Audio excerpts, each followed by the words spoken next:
Hello, everybody. We're going to get started. I am Jeremy Kessler, a legal historian at Columbia Law School, and I'm very happy and honored to be here tonight with you all to moderate the 13th and final session of this year's seminar series run by the Columbia Center for Contemporary Critical Thought. The seminar series has been about uprisings, different forms of uprising. And our final session takes perhaps a bleak turn. We are in a crypt that's somewhat appropriate, happily. And the subject is Counterrevolution. We are here rather than where we initially were going to meet because of the strike currently being held by the Columbia graduate student workers. And so thank you for, clap it up. Thank you for sort of journeying with us here to show support. And if we've conscripted you into showing support against your wishes, apologies.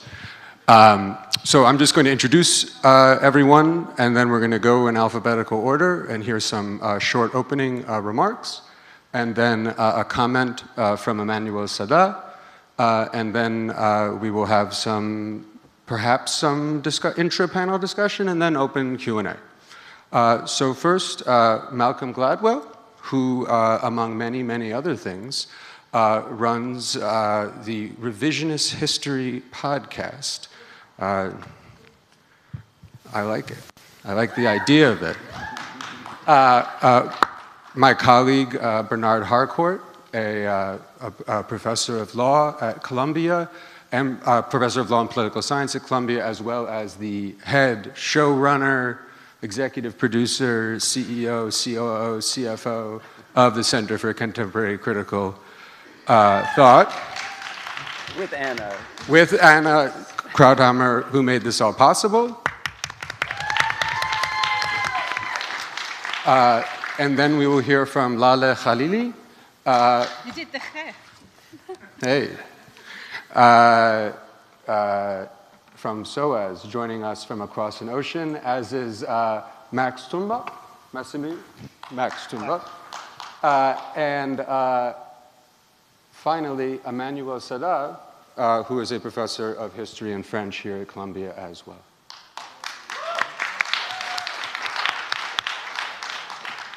So, Malcolm, would you like to kick us off? Thank you. It's a real pleasure to be here. I was a little concerned that we wouldn't change venues, and that in the spirit of counter-revolution, we would all have to cross the picket line. But I'm glad that didn't happen. It's always a little nerve-wracking to come up here because I'm aware that I'm the least educated person in the room. Hopefully I can get over that. So since I'm the first, I thought I would take the liberty of playing a little bit of the role of devil's advocate. And I wondered whether we could look at the question of counter-revolution through the eyes of the counter-revolutionary.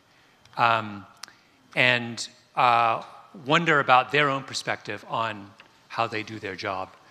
And I thought I would try that idea out by starting with the observation that counter-revolutionary activities have a lot in common with law enforcement.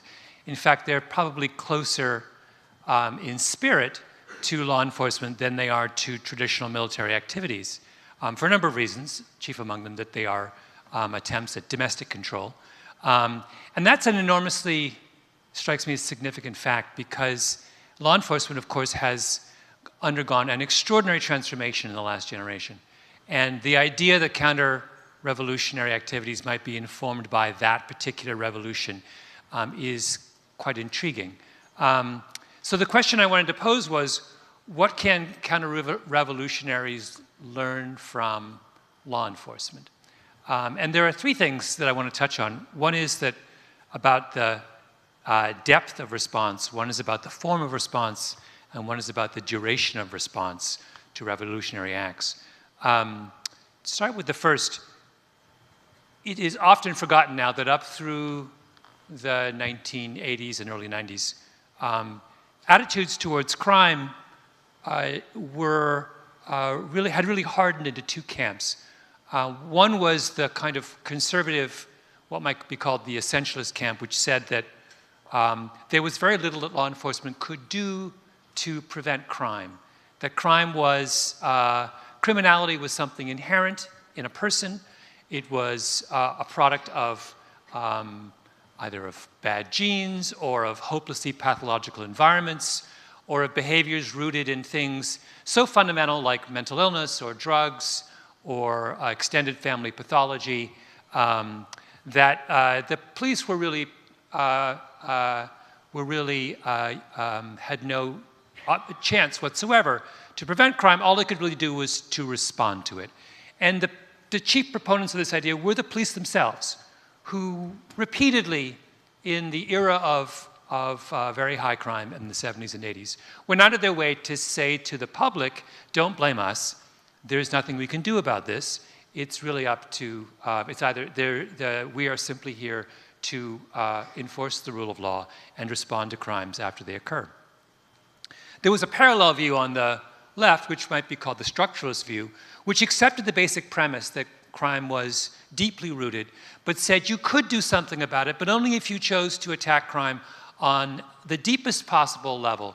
So if crime was rooted in inequality, in racism, in unemployment, in all kinds of deep-seated social inequities, and if you took the time and effort to address those fundamental structural issues, then you could, you had the potential to do something about crime rates. So what happens in the 1990s? Well, crime falls dramatically, and anyone who lives in New York is aware of this. At the height, New York had, I think, 2,300 murders a year. We're now looking at something below 300 in a space of 20 years. We've dropped by almost 2,000 murders a year, which is an astonishing transformation. So the essentialists, the conservative position, was completely wrong. The idea that there was nothing we could do about it turns out to be nonsense. There's an awful lot we could do about it. But the structuralist view, the liberal left view, was also wrong, because the liberal position, the structuralist position in the 70s and 80s was that you had to address the fundamental determinants of inequality to do something about crime. And we did an extraordinary amount about crime, and we didn't address a single one of those things.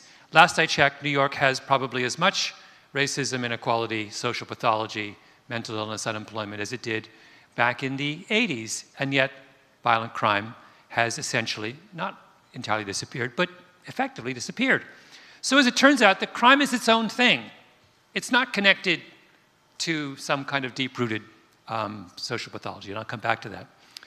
The second issue is form. You know, the work of Tom Tyler and others, Larry Sherman, all kinds of criminologists in the 1990s and 80s, is hugely influential in law enforcement. It's probably the most influential theoretical influence on law enforcement. And those, the legitimacy theorists, as Tom Tyler's group was all about, said that for the actions of the state to be perceived as legitimate, they have to meet certain formalistic criteria. They must be perceived as fair. You can't single out one group and over and above another. They must be, you must give the groups on which you are acting voice. They must have a chance to speak up and be heard when they feel they're being wronged. And actions must not be arbitrary. You can't, somebody can't wake up in the morning and be operating under a different set of rules that existed when they went to bed at night. And Tyler and others said that as long as these three conditions are met, people are willing to accept actions of the state, even when those actions are against their own self-interest. Now, that's a really, really interesting and, in some ways, incendiary point, because what it says is, it's an observation. It says, you know, human beings are a lot more concerned with the appearance of being treated respectfully than they are with the substance of how they're treated. And that as long as government is nice and transparent and empathetic, people will put up with a lot, right? Now, I'm slightly exaggerating, but I feel this is a really, really crucial point. If you think about the way, for example, we debate police shootings in this country, it follows very much along this model. Typically, a police shooting is a under very ambiguous circumstances, a police officer kills an innocent young black male, right? That's the typical pattern. And the way that we respond to that as a society is, first of all, we point out that why are police disproportionately shooting young black men? And then we say, and why, once they do that, do the police act in such a suspicious manner? Why do they try and cover up what they've done? That response perfectly reflects the assumptions of the legitimacy model. It says that what we are concerned about is the manner in which police shoot innocent people. And it suggests that if cops were to shoot white kids as often as black kids, and if after they shot innocent people, they were very forthright and transparent in explaining their reasons and motives, we would be fine with it. We spend precious little time, it strikes me, talking about the deeper issue, which is why on earth are police officers shooting innocent people in this country. Third point, which is the simplest point, which is duration. That one of the reasons why people were so convinced in the prior orthodoxy on crime, were so convinced that crime was going to be difficult to eradicate, was that they assumed that the effects of inequality were lingering, that there was intergenerational transmission of pathologies, that it was not enough, in other words, to address pathology in one generation. You had to keep doing it because these behaviors, attitudes would be passed on. So what happened? Well, let me go back to the crime example. In the 1990s, there are 2,300 homicides in New York City. So a teenage male raised in a disproportionately poor neighborhood in New York in the 70s and 80s had a hugely disproportionate chance of either shooting someone or being shot, right? But the son of that person, raised in exactly the same neighborhoods, in largely the same circumstances, in the 1990s and early 2000s, did not have a disproportionately chance of being shot or shooting someone. In fact, their chance of dying or killing someone was smaller than it is. It turns out, actually, I could be wrong. The English here can correct me, but I think the homicide rate in New York is now hovering around the level of London, England, which had been unthinkable 30 years ago. So where's the intergenerational transmission? Now, it may be that the son of that child, of that father in the 70s, has some of his father's attitudes, is as unhappy as his father, is as complacent as his father, is as angry as his father, but he's not acting like his father. In other words, the notion that had driven a lot of our concern a generation ago that these things had lingering effects seems to be not true. So what does this mean for counter-revolutionaries? Well, if you're a counter-revolutionary and you look at law enforcement, you say, wait a minute, my job just got a whole lot easier. So I was thinking the active counter-revolution I know the most about is the British, the 30 years the British Army spent in Northern Ireland trying to deal with the troubles between the Catholics and the Protestants. And for 30 years, they largely failed, right? It was an uphill struggle until they finally sorted things out. So if the Brits were to go back to Northern Ireland today and start from scratch, they would have approached things very differently. First of all, they would have said, what we're doing is not impossible. It's actually perfectly possible if you look at what cops have done to repress all kinds of pathological behaviors. Secondly, doing that will not require us to address the structural reasons why Protestants and Catholics are at odds in Northern Ireland, which was that the Protestants were the group that had controlled most of the major economically and politically important institutions. Turns out you don't have to deal with that stuff if you want to crack down on people. Third, it would have said, the Brits would have learned that we need to pay enormous attention to the form of our interventions. So at the time the British counter-revolution in Northern Ireland began, the police force in Northern Ireland was, I think, 98% Protestant.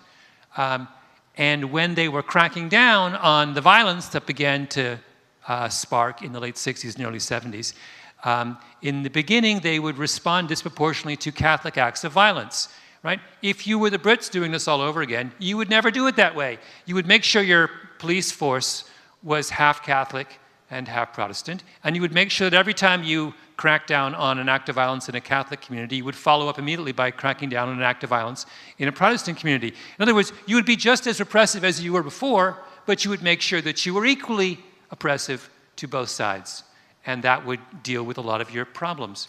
And third, you would look at it and you would say, the assumption that there is some lingering intergenerational transmission of resentments in Northern Ireland, probably not true.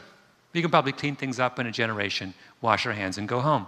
Now, I'm obviously being quite cynical here, but I think these are the implications of law enforcement of the last generation for counter-revolutionary are quite clear. I think what it tells us is that we make a mistake when we over-intellectualize counter-revolution and revolutions. When we suggest that there are some very large philosophical stakes here.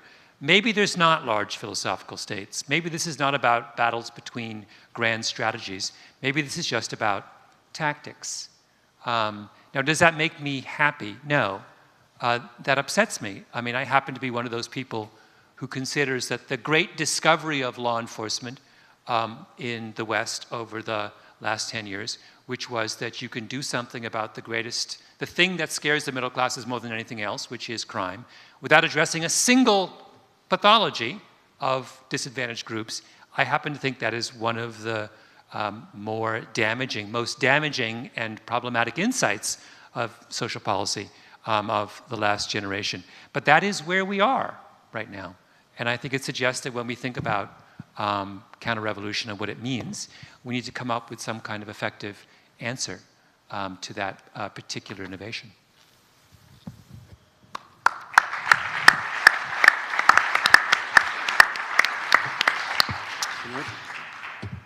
Brilliant. Fascinating. Thanks, Malcolm. So what I'm going to suggest, I think, it may be kind of flipping things somewhat, is that the counterinsurgent practitioners and theorists kind of came up with this first, in some sense. And that maybe what's happened is that police today are now kind of embracing the counterinsurgency ideas. And so, and I'm going to start by focusing really on your second point about form, which I think is entirely right, as a discourse about form. The reality of form is another matter, but the idea that procedural fairness would lead to greater law-abidingness, which is the central insight of Tyler's work. I think it's interesting to think about that, but to kind of turn the clock back a few decades, maybe almost a century, to the early theories of insurgency of Mao Zedong, and to what the French in Indochina later would call la guerre révolutionnaire, revolutionary-style warfare. So Mao set forth early on in his long career, but he set forth during the early revolutionary period in 1928, what he called 8 points of attention. These were directed to his insurgent soldiers, and they were guidelines, they were rules of insurgency, very strict requirements, and he was very adamant about this.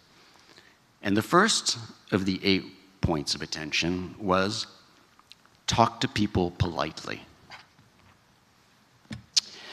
So this is what's fascinating. This is from the translation from in 1960s through this kind of Princeton Center for International Studies. All of this kind of Maoist thought comes back, and through Peter Parrott and others. And the 8 points. So there's first is talk to people politely. The second is observe fair dealing in all business transactions. The third is return everything borrowed from the people.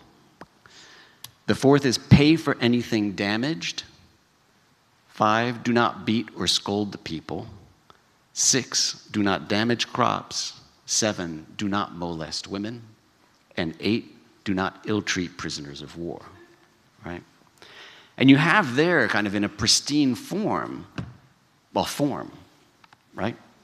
Of course, and he impressed upon his insurgents the need to treat the population well. Now, the reason, of course, was that for Mao, the main fight was over the population. He emphasized again and again, which would become, as you discuss well in the piece on Saigon in Revisionist Histories, that we were dealing with hearts and minds, right? It was the hearts and minds approach, which was at the heart of Mao's strategy. This would be something that the French commanders in Indochina and in Algeria would study closely and adopt as their way of approaching the world, their view of how to engage in counterinsurgency. Those French commanders in the 50s and 60s learned their Mao very well. David Galula, one of the French commanders, there were many, Roger Trinquier, Paulo Sarès, and a number, and they had different valences, as Laleh Khalili will discuss in part, because there are these different valences of counterinsurgency, the more liberal and the more illiberal. David Galula was the more liberal side, but he studied Mao's writings extraordinarily closely. He almost imbibed them. And people close to him at the time said that, quote, he spoke of Mao and the Civil War all the time. And of course, he distilled it to this same idea of kind of in all political situations, you're going to have an active minority, which are the insurgents, the Viet Cong or the FLN. You're going to have a small active counterinsurgency, that was them, the French commanders, and then you would have this massive populations, and you had to gain their allegiance. Now, that's the idea, I think, of form that then ultimately bubbles up again into the United States in around after 9/11, and particularly in General David Petraeus's counterinsurgency field manual, which becomes the published. He writes it with others, with a team, but he is kind of the mastermind, in a sense, of this counterinsurgency manual. Publishes it in 2006. And what he does there is he really picks up from where David Galula and the French commanders on the liberal counterinsurgency had left off. Takes the readers back to Mao, revolutionary strategies. It reads like an ode both to Mao and to French counterinsurgency theory, as he prefaces the collection, his work, by saying counterinsurgency is not just thinking man's warfare, it's the graduate level of war, right? And for him, the graduate level of war was the French commanders. You can look through it, you can see it, it's all over. Chapter 1 takes a leaf out of Galula's book and practically paraphrases him, underscoring the primacy of political factors in counterinsurgency, and that's that idea, the political factors, right?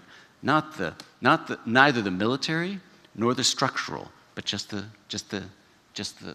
kind of shallow, right, tactics, right? That are, in large part, psychological. And the field manual dissects Mao's strategy from top to finish. And what you get there is a very similar approach on the population, right? And so during the war in Iraq and in Afghanistan, a lot of the work has been on providing basic needs to the population in order to bring them into the fold, right? And that is food, services, basic level, just to keep them kind of content. Cash, a lot of time. Now, and it's what he says you have to, and this is from his counterinsurgency manual, you have to increase popular support, right?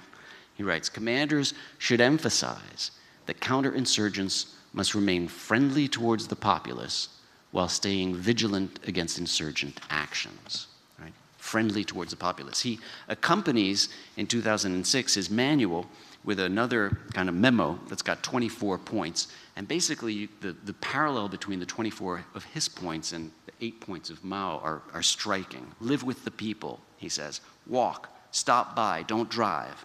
Patrol on foot whenever possible and engage the population. Take off your sunglasses.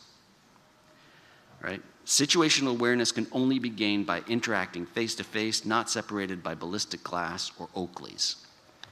Be a good guest, he says. Treat the Afghan people and their property with respect. Think about how we drive, how we patrol, how we relate to people, how we help the community. View our actions through the eyes of the Afghans, and together with our partners, consult with elders before pursuing new initiatives and operations. Now, this whole approach of form was in part what the Romans referred to as bread and circus. Petraeus emphasized the bread, basic needs, and cash. And of course, Trump emphasizes the circus, right? And so what it gives rise to today, I would argue, would be forms of digital distraction that actually mimic those forms of politeness in terms of their operation on the population.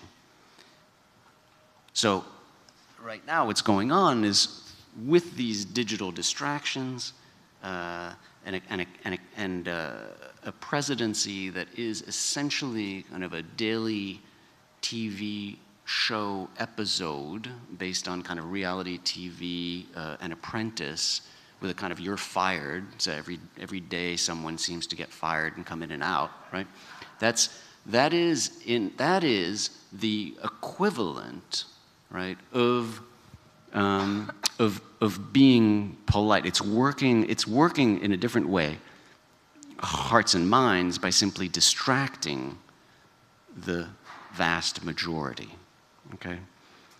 Now I think so. This raises so I think that it's essential to counterinsurgency to have a somewhat shallow theory, to avoid structuralism, because to avoid structural interpretations, to go for these kind of behavioral changes, right? And that's why, for instance, so much of the kind of the digital propaganda is based on a Google and Facebook digitized advertising approach, right? It's a shallow behavioral transformation, shaping us into consumers or shaping us into kind of passive masses in that way. Now, does it work? That's one question. Well, and you know, we can have different views on this, and of course we would need to do some empirical work. We published on the post on the blog a beautiful essay that was just written by Sahara Ullah. I forget.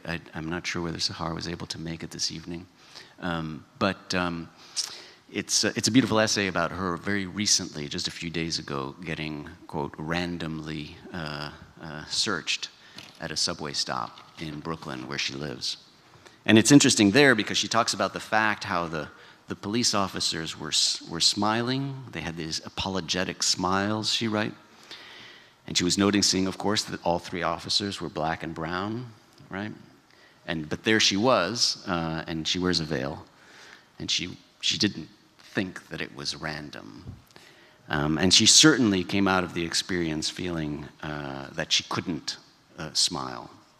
I'm flustered and upset, she writes. I look at him and I shake my head. So, does it work? It's complicated, but maybe, as Laleh Khalili argues, drawing on Foucault, it's the failures sometimes that might tell us more than the successes. So what might those potential failures tell us? I think what it tells us in a fascinating way is that, and I tried to spell this out in the post on the blog, is that our governments have become essentially Maoist, right? That's the amazing thing. And here I would say, and many of our police forces have become Maoist in the same way, right? And it's a certain form of a lasting legacy, maybe, of '68, surprising, you would think. There could have been some other better lasting legacies, but I think the lasting legacy here is that since 11, and even more since Donald Trump's election, our government has fully embraced a Maoist vision of society and deployed Maoist insurgent practices. And in that sense, we've all become Maoist, whether we like it or not, through an internalization, through a kind of a second-hand and naturalization of the insurgency theory that has become counterinsurgency theory, because counterinsurgency theory basically adopted all of the worldview, ways of viewing society in this kind of tripartite way, and all the strategies of the insurgents. And maybe that's the third point then, the bottom line, which is that the counter-revolutions today are not that different than the kinds of Maoist insurrections that we studied earlier in 213. Because they have surprisingly taken on Mao's vision of society. I think that's remarkable and surprising because, and I think that it's something that many who are in the counterinsurgency mode would want to deny. But essentially, I think that what's ultimately happened is that the powerful way of viewing society as something that would involve a more kind of tactical, kind of shallow behavioral interventions, right, is what predominates today. And so it may be what is ultimately being picked up in our policing as well. So let me stop there and pass it on to Lale Khalili.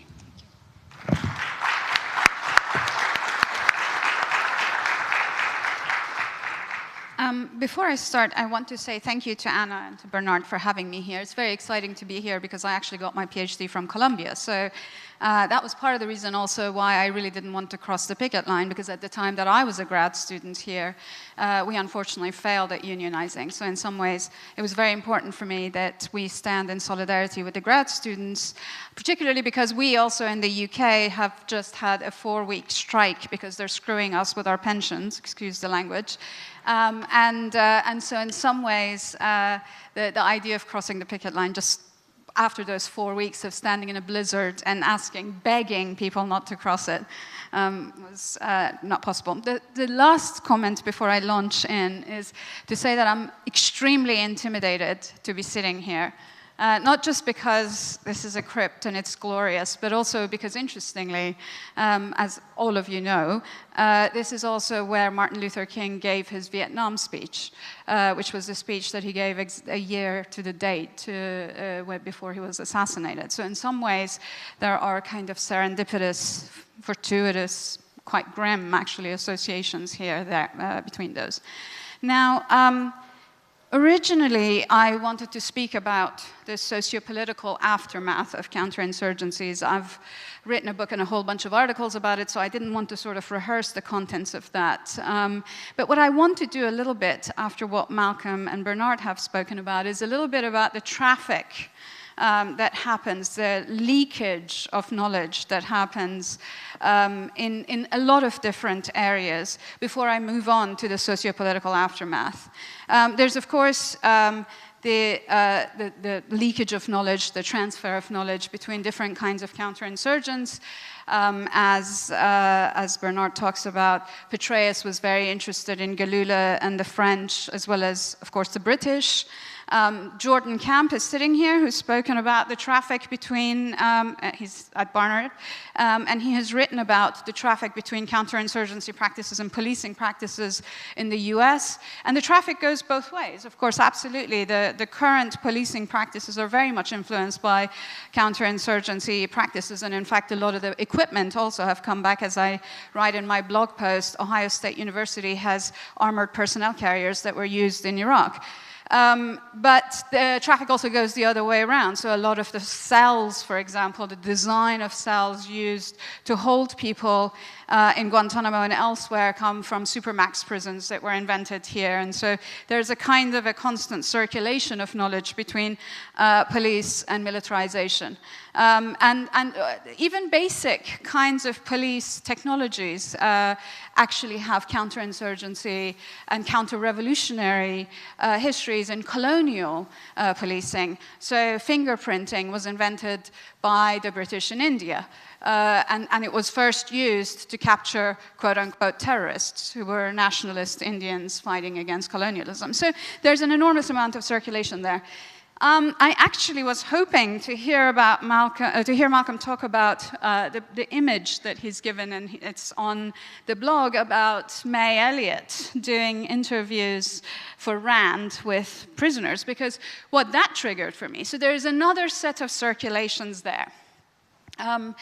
The images of May Elliot, a woman of Vietnamese origin who married David Elliot, who has probably written one of the most comprehensive histories of the Vietnam War. They worked for RAND, they were in Vietnam during the war, and they interviewed captured Viet Cong, captured nationalist Vietnamese, Marxist Vietnamese, and through that actually constructed a history. But there's actually even an older history to these kinds of extremely unethical, politically problematic ways in which scholars go and interview prisoners.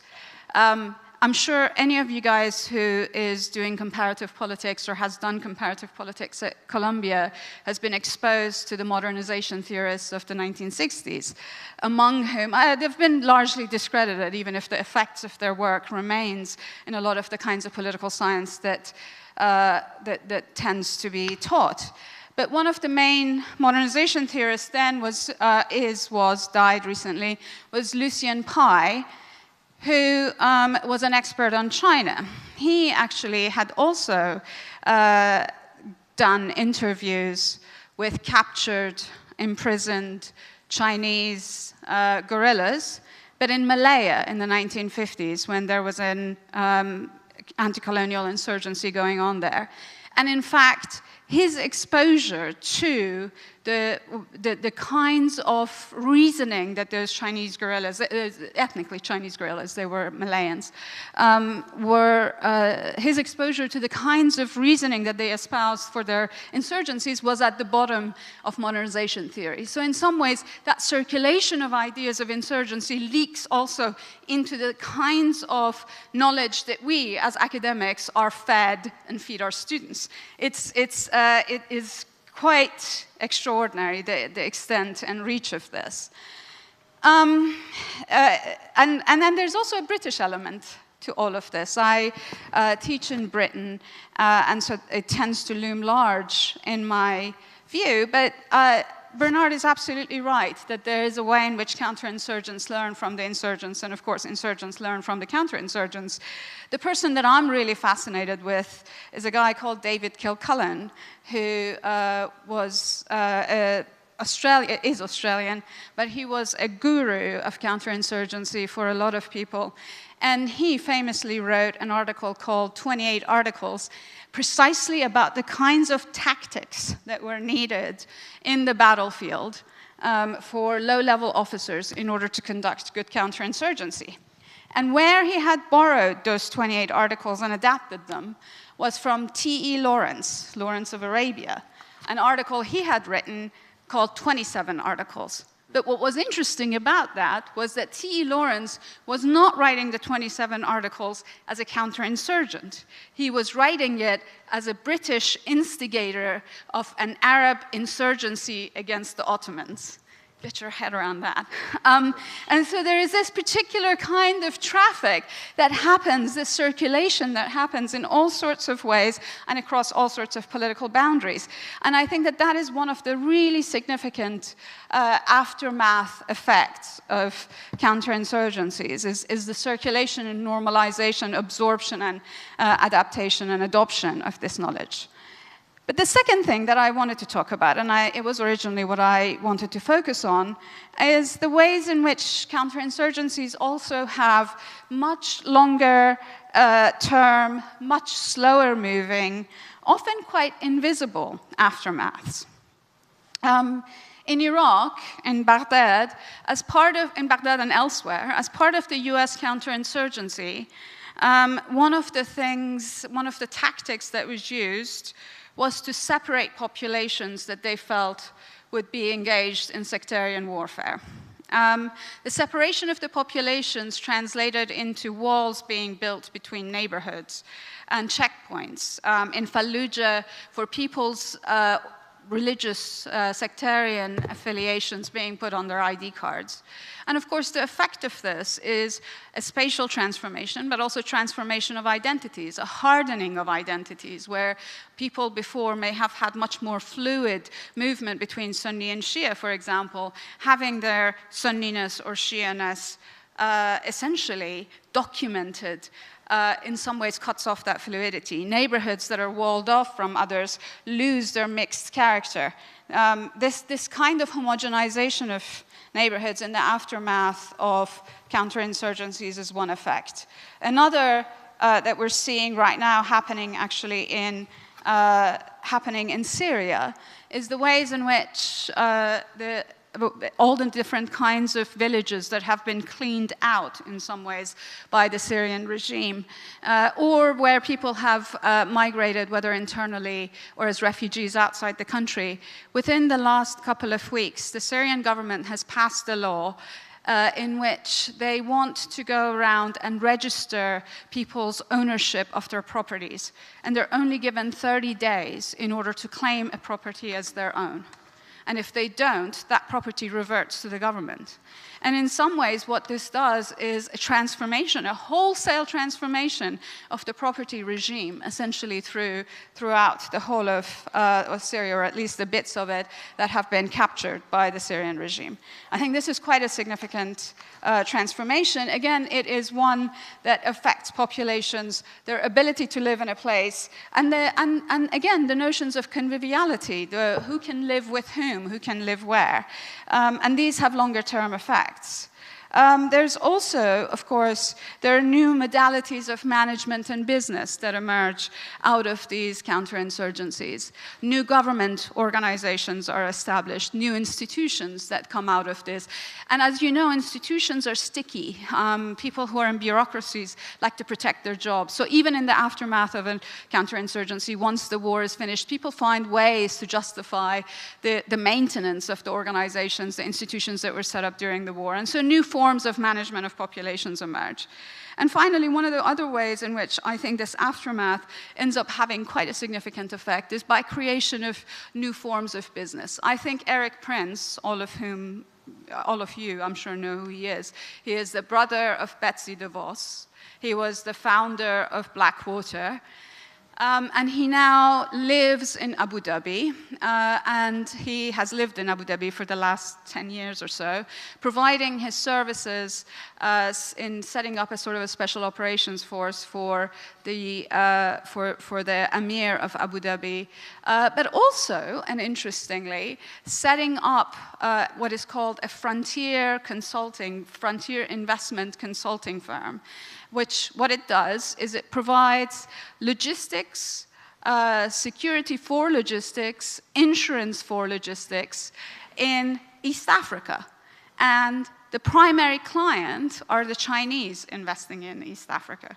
So new forms of capital accumulation are emerging out of this process of counterinsurgency and war fighting, which are again crossing those particular national boundaries and forms of belonging, and are creating new businesses, new forms of exploitation, new forms of violence in other parts which may have originally had nothing to do with the site of the battle.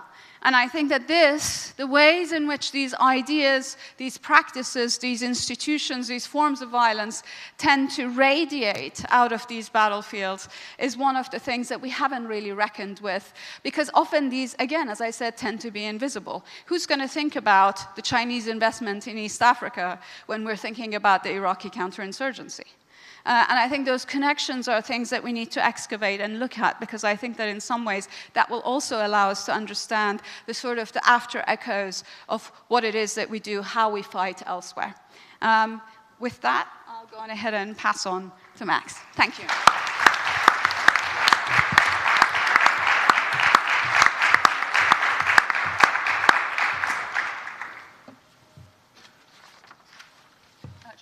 I think it's probably on. Thank you.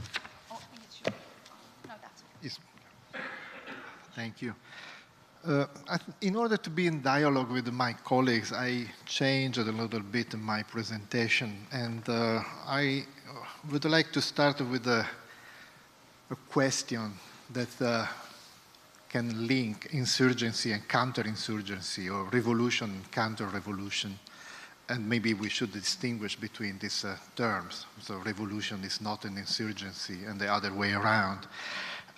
So my question is, how and when a revolution or an insurgency become a counterinsurgency or a counter-revolution?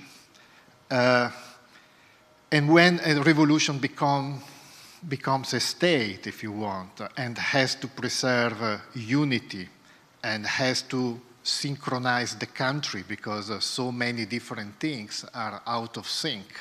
And I will explain what I mean by synchronization.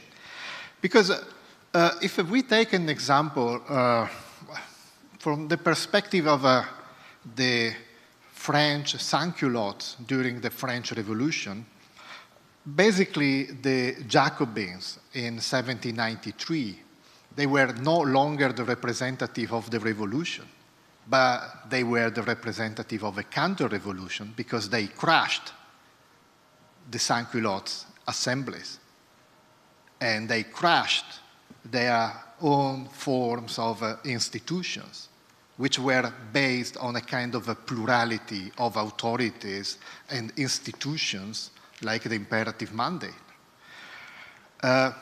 From the point of view of the left SR, the left socialist revolutionaries in Russia, the Bolsheviks were not the representative of a revolution, but they were the representative of a counter-revolution, because they crushed the self-government of the Soviets, and they crushed the insurgency of the peasants, which were trying to defend their own forms of self-government.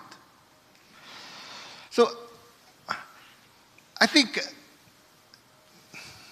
with this question in mind, I want to try to go back to the Paris Commune for a second as a kind of a laboratory, because the Paris Commune didn't become a state, or maybe it didn't become a state because it didn't have the time to become a state. But however, it was not a state. And I want to go back to the Paris Commune with 4 questions in mind. The first question is, who and what were massacred with so much violence? The second question is, what had terrified the ruling class so much as to provoke such a reaction? The third question is, what natural, quote unquote, what natural order had been violated in such a way as to justify the massacre? And from the perspective of the state, it was a natural order. When they repressed the communards, they said, for example, that the communards were a kind of inferior human beings. The women were unnatural human beings because they violated the natural order according to which women do not make an insurgency. They were even pathologized. They said, if the communards are doing what they are doing, it's because they are sick. This is a form of a pathology.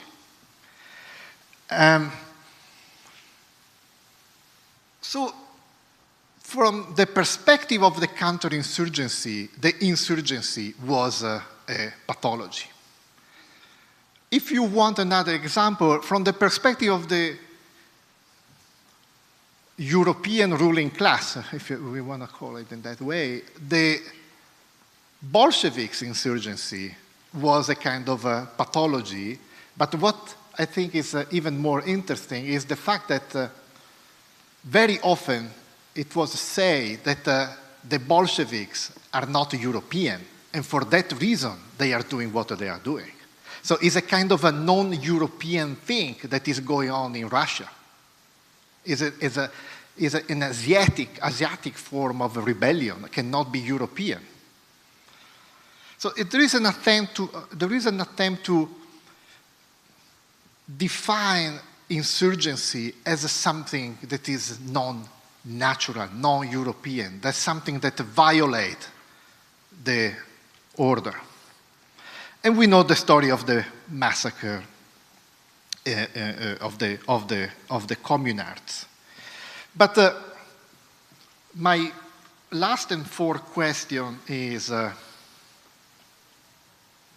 about the communards. What social and political forms violated that order, while contemporaneously showing alternatives to it? The communards, or the Paris Commune, was not just a kind of a resistance or opposition.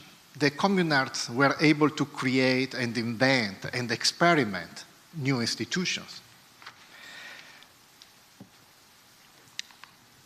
So they did not simply oppose against the state or the capitalist economy, but they practiced and showed a real alternative to the dominant trajectory of the state and capitalism.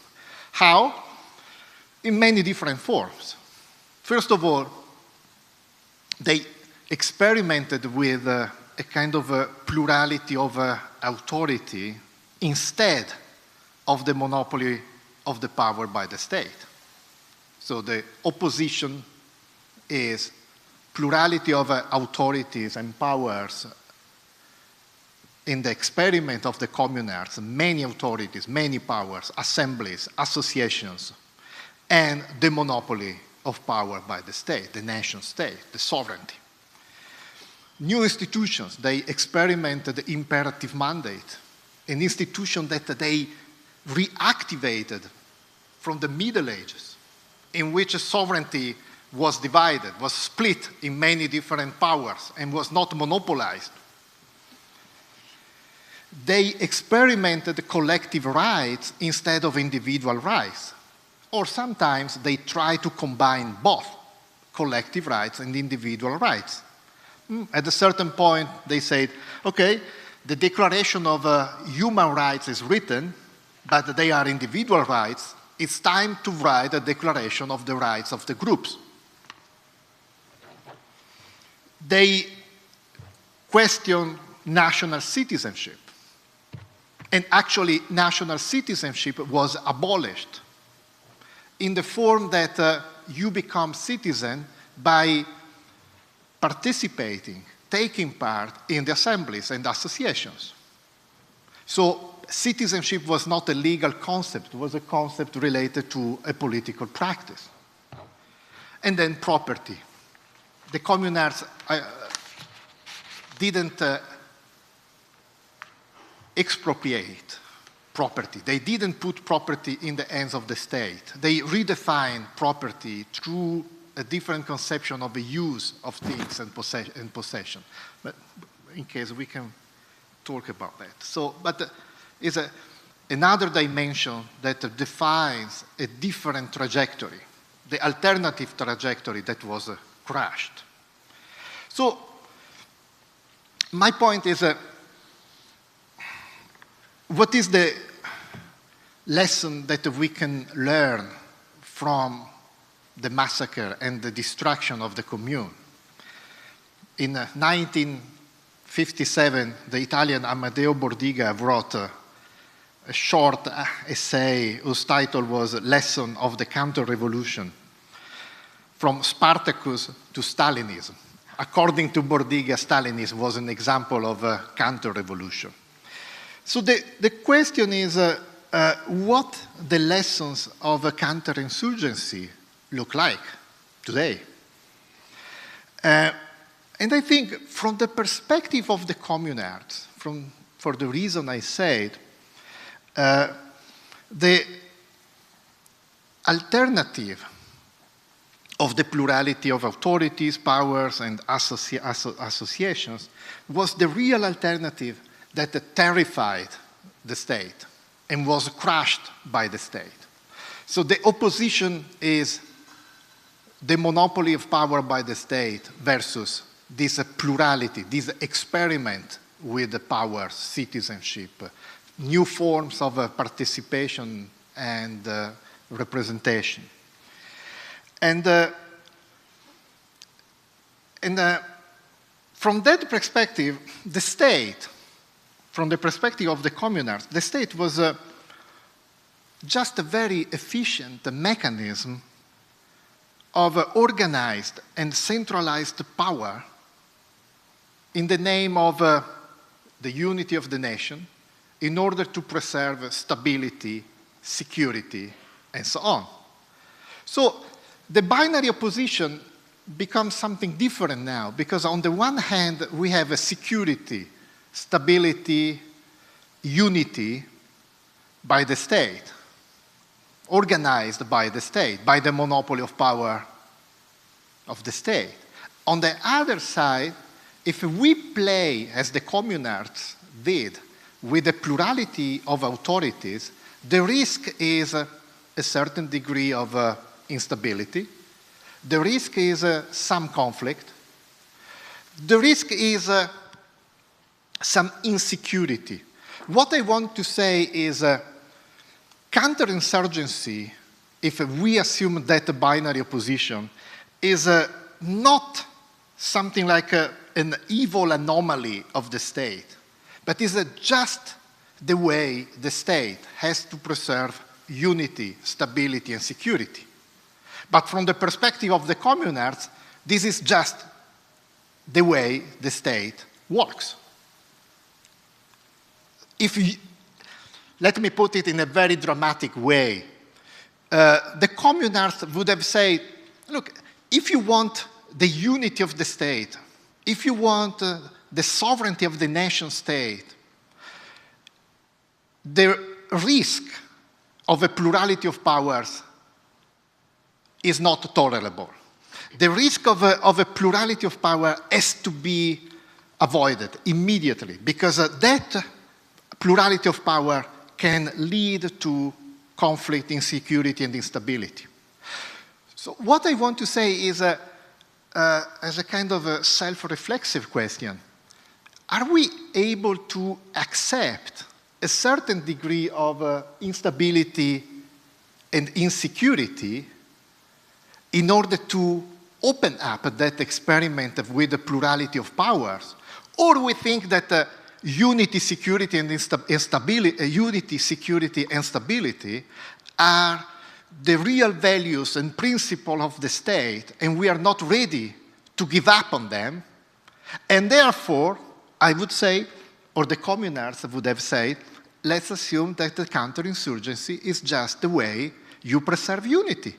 So in other way, in a more dramatic way, don't complain because of the brutality of the counterinsurgency, because this is just the side effect of the state when the state has to guarantee unity and security.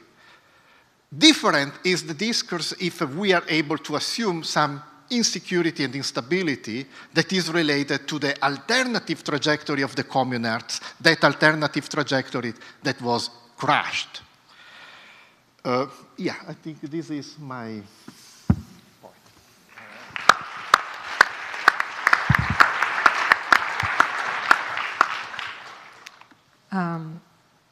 First of all, thank you, Bernard, for inviting me to comment on this paper.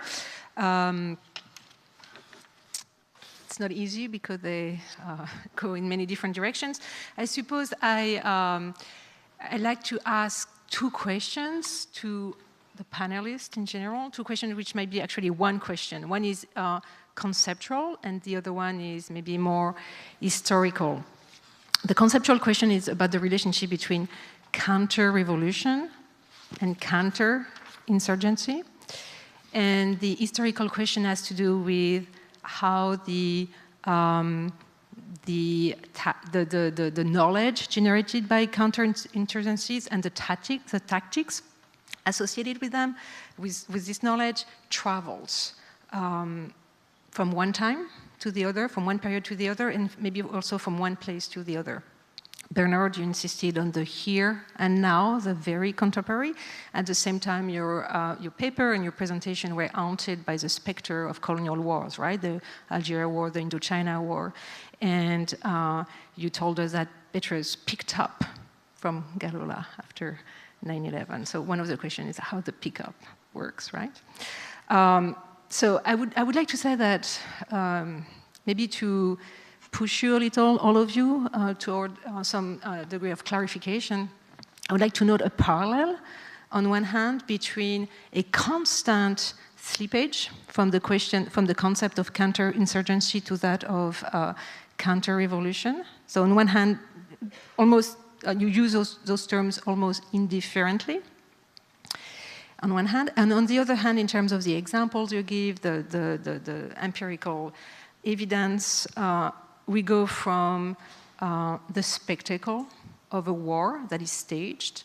In Barnard's paper, we had the fighting season at Standing Rock with the exhibition of military gear. We have the Paris Commune, which you may know was documented in hundreds, I mean not hundreds, tens of thousands of pictures of cadavers and an incredible amount of ruins in Paris, in the center of Paris, that were depicted also in photographs and drawings of the time. To the current murders and also stage repression at the Gaza border, right? To the random and invisible back check in an anonymous and subterranean subway station in Sahara's paper, and in Khalili's paper, the grinding modality of domination. So we go from one polarity to the other. How does that happen? And this is not a critique in terms of like, you cover too much terrain. I think this is how it works, right? I mean, just speaking about an example I know well, the case of the current, the very recent transformation of the state of emergency in France, which was declared after November 2015 terrorist attacks in Paris, into an ordinary law that was passed in October 2017, which has authorized a very large array of police tactics with very little judiciary oversight that the police can declare curfews, or the administrative police, that's a complicated way it works in France, but curfews, house arrests, random ID checks in many public places in France, which actually are being used to arrest illegal immigrants, right? So this is, this current repressive, maybe counter-insurgency tactics owe both to colonial wars, right? The first, it's not the first one, but actually an important law in declaring the state of emergency was 1955 in the context of the Algeria War, and that is that law that was enacted in November 2015. But also it owes to a lot of, I would say, ordinary criminal repression of crimes in Algeria itself, instituted in 1881 against natives, which itself was both inspired by military discipline. It's called the Code de l'Indigénat, the native code, inspired by military discipline, right, in which natives become like soldiers to be disciplined on one hand, but also as a response to the Algerian phase of the Commune, right, the 1871 Mokrani revolt that you mentioned in your paper. So what I'm saying here, that the point I'm making is that actually, in reality, those two polarities, right, of the spectacle of a military state of war almost on one hand, and this kind of ordinary, invisible tactics of maintenance of order are really linked. And so I suppose that based on this, I have two questions. One of them is, how does this work? How does the leakage that you were mentioning, Lale, works, right? How do we understand this? How does Petrus pick up from, I mean, it gets to the book, right? But like, what is the process of legitimation of that kind of discourse 40 years later, right? It's a naive kind of, the naive question of a sociologist, maybe an historian, like a positivist, show me it works, but I think there is a more philosophical questions behind this, like a la Foucault, almost like the conditions of possibility, of what kind of form of power allows for this translation from one to the other? What kind of form of power, produces those leakages on one hand? On the other hand, more philosophical question maybe is, what do we lose in terms of analytical power when we conflate counterinsurgency and counter-revolution?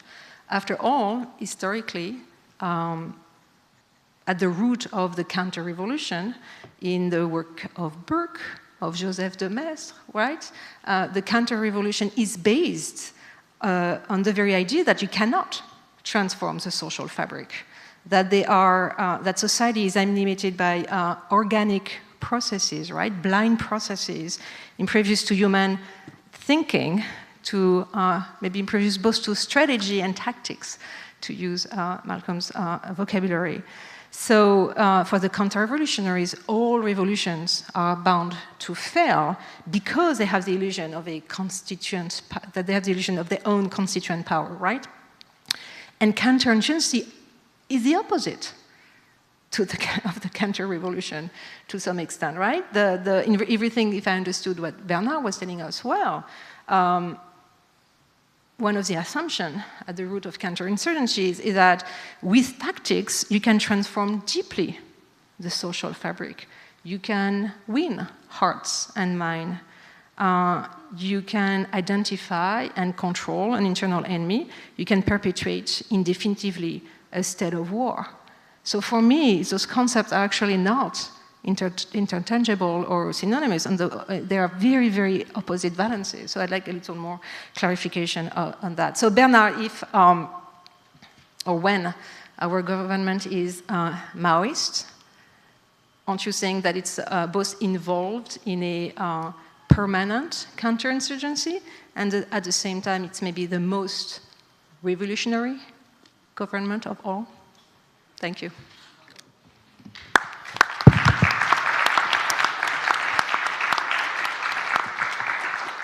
So thank you all so much, and thank you for those incredibly incisive remarks, Emmanuelle, on 4 very different, but clearly 4 very different papers and meditations, but that are clearly in conversation with one another.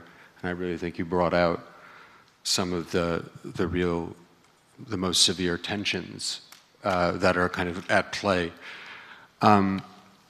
Pivoting off Emmanuelle's questions, and the panelists can answer Emmanuelle's questions, and I'm just going to throw one on top that sort of builds right off of Emmanuelle's remarks, and to some extent Max's.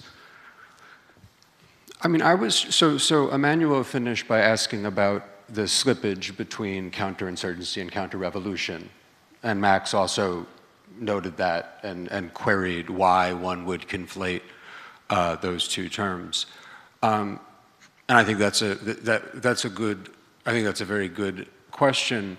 I have a slightly different reading of the primary and most worrisome slippage, and I think I want to suggest that counter-revolution is actually the answer to why this other slippage is happening, and that's the slippage that Malcolm and Bernard, and to some extent Max teed up, and it's the slippage or the conflation between counterinsurgency and police, or counterinsurgency and normal governance. So in Max's account, you know, if you are interested in unity of the state, you are interested in governance, and perhaps governance is just what counterinsurgency is, and perhaps what counterinsurgency is just governance by a unified state.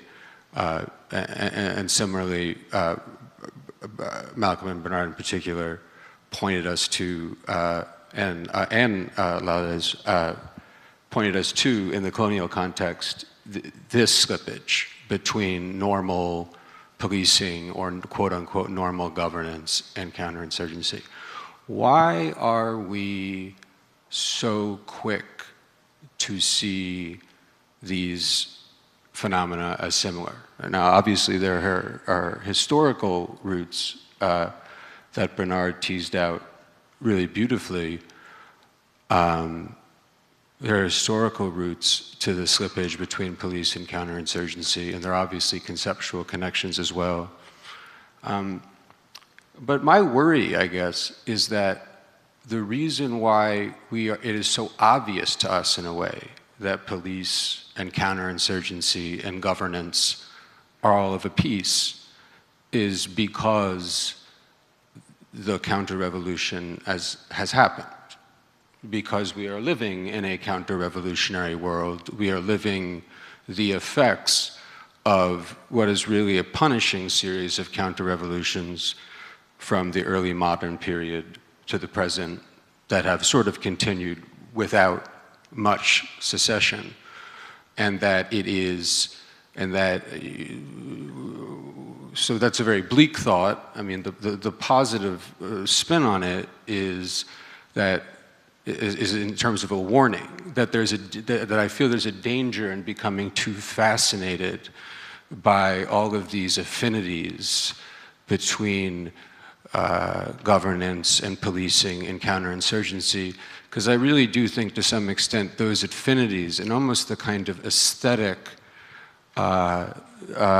power of those affinities, which are clearly real, and it's not just aesthetic, they are functional, they are effective, they are felt, they are affective as well, these affinities between policing, governance, and counterinsurgency. But I feel if we get too consumed by them, then what we are doing is forgetting that they are not some inevitable, logical, or essential fact, but perhaps that they are the outcome of an incredible series of defeated revolutions, and that the world we are looking at as though we are discovering something kind of new and perverse is actually just sort of quite planned. It is the world that the counter-revolution intended to install, and it has been installed, and it's been installed so effectively that sort of like what Nietzsche says about the philosopher is someone who hides an object behind a bush and then forgets that he or she or they hid the object behind the bush, and then sometime later walks around the bush and finds the object and is sort of amazed. I worry that these affinities we're tracing between everyday policing and governance and counterinsurgency, not that they are unreal, not that they're an illusion, but that they are a product of something that we almost don't want to think about because it's too demoralizing and devastating. And I'm going to shut up in 1 second, but just to put my cards on the table, and they're just historical cards. What do I mean by saying we are living in a counter-revolutionary world? And I apologize for the Eurocentrism of the catalog I'm about to read, although it very much intersects with the Global South and the Global East clearly at powerful points. But just briefly, starting in the early modern period, the Lutheran and Calvinist consolidation of the Protestant Reformation and the crushing of the diversity and more revolutionary aspects of the Protestant Reformation in perfect kind of complementarity with the Counter-Reformation, led by the Catholic Church in Europe, the Restoration in England following the English Civil War, the French Revolution, and then followed by Thermidor and the defeat of Napoleon and the ending in the Congress of Vienna, the defeats of the revolutions, the global revolutions of 1830 and 1848. Pardon me, I also skipped a terrible error of mine, given my professional position. I skipped the American Revolution and its Thermidor, which is known as the American Constitution, the collapse of Reconstruction after the Civil War, the consolidation of the Italian and German nation states on radically conservative terms in the 1860s through 1880s, through 1870s rather, the defeat of the Commune, as Max kind of described in searing detail, by what everyone recognizes today as liberal government. I mean, Thierry is probably quite to the left of Macron, and had no problem slaughtering the Commune. The Civil War, and I might have a slightly different view of the Russian Revolution than Max, but the Civil War funded and propagated by the capitalist powers after the Russian Revolution between 1917 and 1922. The defeat of the global workers and nationalist movements in the interwar period. The inauguration of the Cold War by the United States in 1945 to 1947 in order to freeze and diffuse the kind of horrifying fact of the Soviet victory in World War II. And then the series of both Soviet and American efforts to diffuse the more radical potential of a huge number of post-colonial revolutions. And then, you know, the ending of the Cold War itself. And here we are. Ready to lie down and just die. Well, you'll get a nice burial. Here we are. So, sorry to do that to you all, but I mean, that's a thought. But Emmanuelle had, you know, more, as is her wont, more concise and sharp questions. So please respond to whatever you would like. I want to respond directly to you because despite the fact that the vast majority of my academic work has been about massacres, death, counterinsurgency, etc., I'm actually the daughter of revolutionaries. I was born in Iran in 1968. Well, I was born here, but my parents moved to Iran when I was a year old. And I actually lived through the Iranian Revolution. And despite the fact that the Iranian Revolution also had its own counter-revolution very shortly thereafter, I still think that there is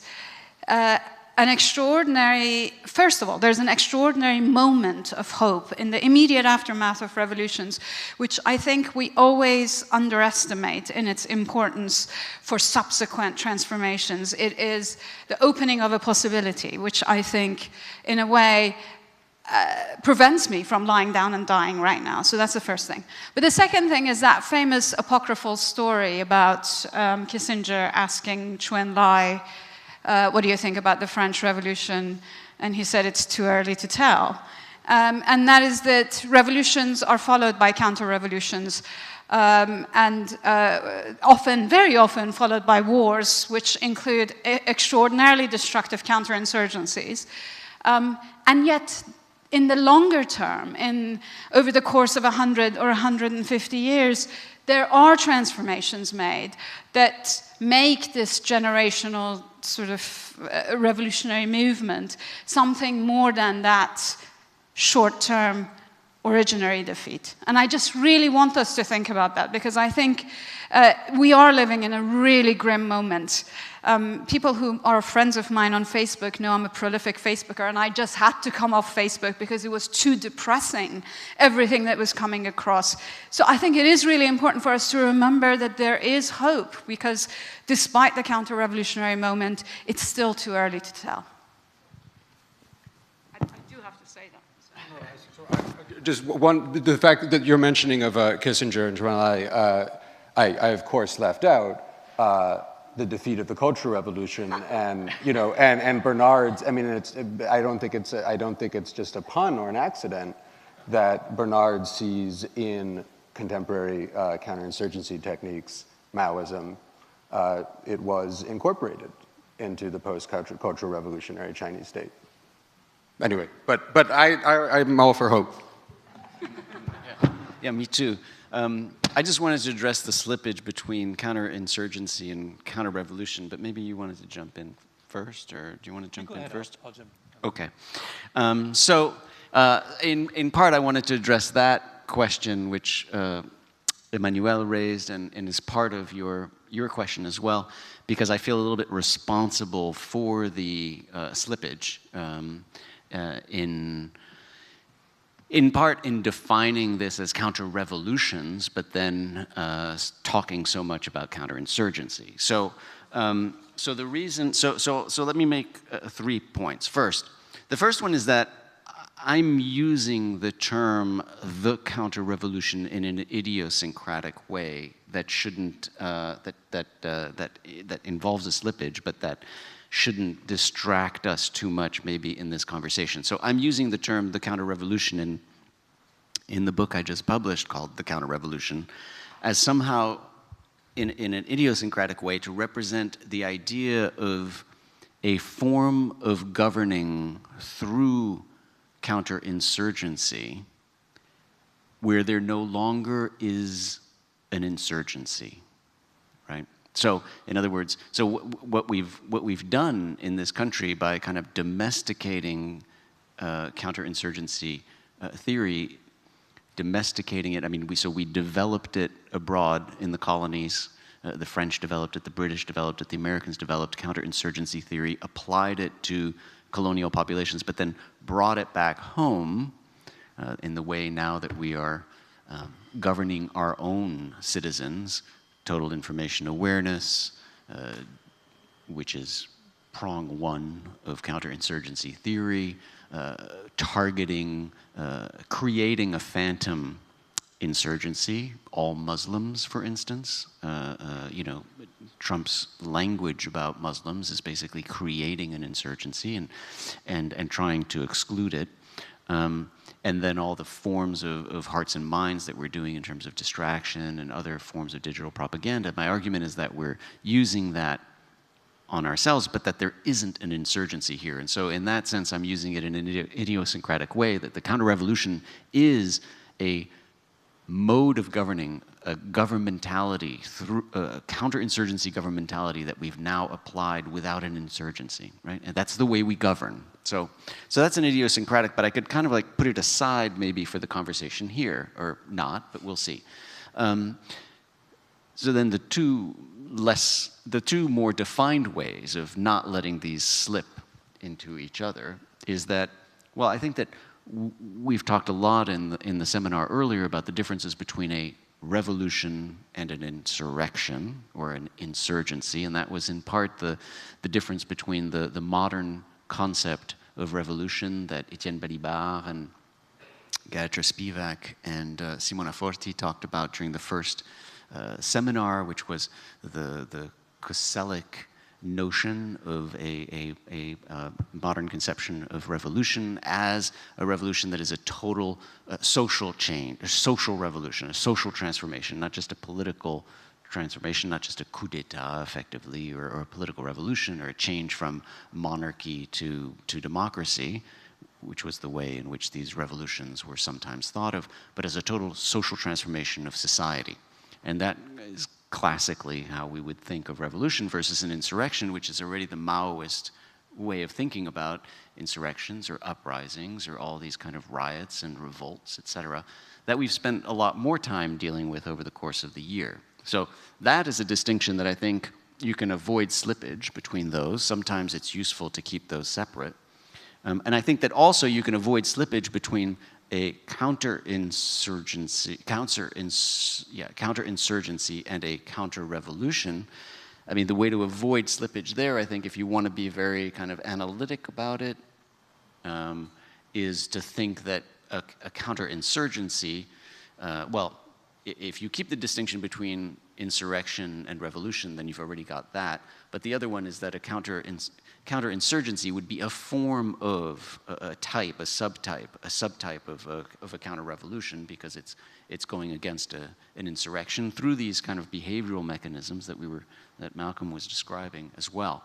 So that would be a way to keep them separate too, in which case then kind of categorically you could say counterinsurgency is one type of counter-revolution, but there are going to be other types. And, you know, Vendée might have looked more like a counter-insurrection, it turns out. I mean, actually, there's a Peter Parrott has a piece in here about Vendée and trying to find the counter-insurrectional elements of Vendée. But there are going to be other counter-revolutions that won't have those characteristics, that won't be necessarily thinking about the world through this lens of, you know, a passive mass, a small insurrective minority, and an insurrectional guardian class that's trying to eliminate that. So from that perspective, then you could say, well, counterinsurrection is just one category of counter-revolution. So those would be some ways to keep these categories apart, although, you know, I think that one of the most interesting parts of the conversation here is the slippage and what is produced when we kind of go between these categories and see the similarities, but also the differences, if that helps in some way with this question. But I feel that it is a bit my fault in the sense that, you know, we called this session Counter-Revolutions, and so that already started the slippage. I just wanted to address this question that a number of the speakers have brought up, particularly Bernard, about the traffic between domestic and military attitudes towards insurgency and how much they seem to borrow from each other, the extent to which, as Bernard says, we are all Maoists now. I would say my position was that they should, or that, say, I would have expected them to borrow from each other. But what surprises me is not the extent to which they do borrow, but the extent to which they don't. In other words, what impresses me about counterinsurgency, either at the domestic or the international level, is not how good they are at picking up on these ideas, but how bad they are. So, for example, Northern Ireland. The Northern Ireland counterinsurgency happens right after the Vietnam counterinsurgency. Do the British in Northern Ireland learn from the Americans in Vietnam? Actually, they don't. They seem to have, in fact, it is astonishing the extent to which they don't learn. It's as if Vietnam never happened. They repeat many of the mistakes over and over again. That does not suggest a particularly enlightened counterinsurgency. It suggests that a bunch of pretty brain-dead military types marched into, you know, people who had the same culture as they did and botched it. I mean, kind of amazing. The second thing about domestic policing, when you say that we are all Maoists and that Mao had this idea that one ought to treat your own population in a procedurally fair manner, and that would enhance your chances of success. It is absolutely the case that if that were followed, I think it would have that effect. But what is striking about the behavior of U.S. police is the extent to which they are not Maoists, is the extent to which over and over again they are rude and dismissive and prejudiced, and they go out of their way to not to follow the principles of procedural justice. If you watch the Sandra Bland video, in Texas of 3 years ago. That is the least Maoist interaction between a police officer and a woman you can imagine. I mean, he gets angry at her because she won't put out her cigarette in her own car, and that leads to her being arrested. And so I'm more struck by the fact that I would have expected these guys to have gotten really good, and they're not. They kind of suck at it. The third point I would make is that a concrete example of this is, there was one of the most promising areas of criminology at the moment is the criminology of place. The observation that the geography of crime is a more important factor in controlling it than the criminal himself, right? That if you know where crime takes place, you're actually better prepared to fight it than if you know the people who are committing the crimes. This is an idea that comes in large part from military counterinsurgency, which was very place-oriented, right? If you talk to people who have been banging the drum for the domestic criminology of place, they will tell you that they're getting nowhere, that they can't seem to convince police departments around the world, particularly in the West, to adopt these ideas, even though they have, randomized controlled studies which show you how much better off you are if you use military ideas about the criminology of place. In other words, they despair of convincing these parochial police departments about how to be good counterinsurgents. Do I want a world where the cops are better at this? Probably not. Maybe it's their incompetence that in some sense protects us. But I think it's just because we see surface similarities between these two spheres of counterinsurgency does not mean that there is a healthy transmission of behaviors between the two groups.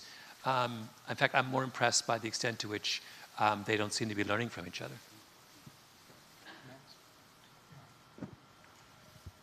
I think it's interesting that we use more and more the term insurgency and counterinsurgency instead of a revolution. And I think a way to distinguish between revolution and insurgency is there are different temporality. The revolution is a process that ends with a new order, and that has a very specific temporality. So it's no longer the revolution, it's no longer a circle, it's just a linear process. And the counter-revolution, if we go back to the counter-revolution in France with the Mestre, the counter-revolution was about undoing the revolution. I think this idea is no longer useful, I think, or maybe we can try to think without these concepts, and for that reason we need something new, not only new words, but new concepts. So in my understanding, insurgency has to do not with the temporality of a revolution, but has to do with something that I would call an interruption. So the temporality of insurgency is an interruption of the temporality of the state in which something can happen. Something good or something bad, it depends. It's a risk. This is the risk of politics. When something good is going on, then we have the experimentation with the new institutions, new forms of being together. And that has a very specific temporality. Usually the insurgents want to take their own time in order to make a decision. And usually is a very slow time. That is not the time of the state. It happened with the Occupy, and it happens with the Zapatistas in Mexico. When there is a dialogue with the government, one of the issues is the time that the Zapatistas need in order to make a decision. So every time they want to go back to their village, they want to have a discussion, they want to have a conversation, and then they go back to the government and they say, okay, so this is what we want to do. If there is a new issue, they need more time because they want to go back and they want to have a new conversation. And for them, that the practice is more important than the result, than the outcome, the decision. So it's a different temporality that is not compatible with the fast process of decision-making of the state. I think, I'm thinking out loud, I think that what Bernard said, so the counter-revolution, I like the way he phrased the counter-revolution as a form of a governing through counterinsurgency. And it seems to me that this form of a governing, I'm obsessed with time, but I think it has to do with something that I would call is an attempt to control time. Why? Well, basically, because I think the state now has a big problem. And the problem is that there are two main temporalities which are out of sync. One is the temporality of the decision-making process of the financial market is super fast. And then there is the slow temporality of a democratic process of decision-making. These two times are completely out of sync.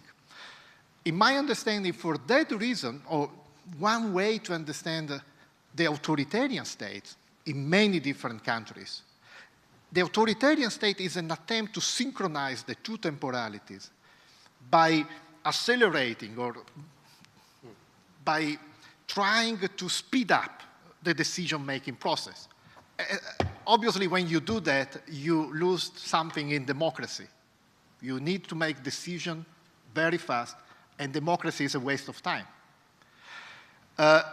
If the state is in trouble with the time that the state was able to control, but is no longer able to control because of this clash of different temporalities, maybe the counterinsurgency is the way through which the state tries to re-establish itself by pushing itself to the primordial function of the state, which are basically control, security, borders, and repression. So a kind of the neoliberalism is showing us the state in a kind of a Hobbesian form that is all about control, borders, and security. And the form of governing becomes the counterinsurgency. It's just an attempt to think out loud. So we're going to want to turn it to the audience for questions. So I see we have one microphone. Or should we have folks, if I think people should come up to the microphone. To the microphone? Yeah. I just want to make sure, Bernard, did you have anything? As people do come so to the please microphone, start I'll just make one thing, is one intervention. So I enjoyed that question, or the questioning. I think it reveals something important, Malcolm, and maybe it's this, that so counterinsurgency practice and theory has this hearts and mind approach, but it also has an element of terror vis-a-vis the targeted insurgency. So I mean, it's a terrorizing, which is why torture and summary executions were used so prolifically during the Algerian repression, during the Battle of Algiers, etc. And so there is this combination of trying to target the masses with something that will make them sympathize, while at the same time trying to eradicate and brutally eradicate through forms of terror. And I think we've seen this since 9/11, indefinite detention, use of torture in our interrogatory methods on a focus. And I wonder if the issue is that what the police are doing is, when they're adopting this kind of approach, they're indiscriminately applying the kind of the terror to this phantom insurgency of African Americans, right, or Muslims, And we're seeing it as, why aren't you being polite, or why aren't you trying to work on them and render them more, sympathizing with our government? But what they're thinking is, all right, this is the radical, dangerous, insurrectional minority that we need to crack down on. It's just because you're an African-American woman, and so you fit in that category. You know what I mean? So it might be that that's what's going on. I'm not sure. Just a hypothesis. I have a question, if I may. I wanted to propose perhaps like another point of distinction between counterinsurgency and counter-revolution, and that's their distinct geographies.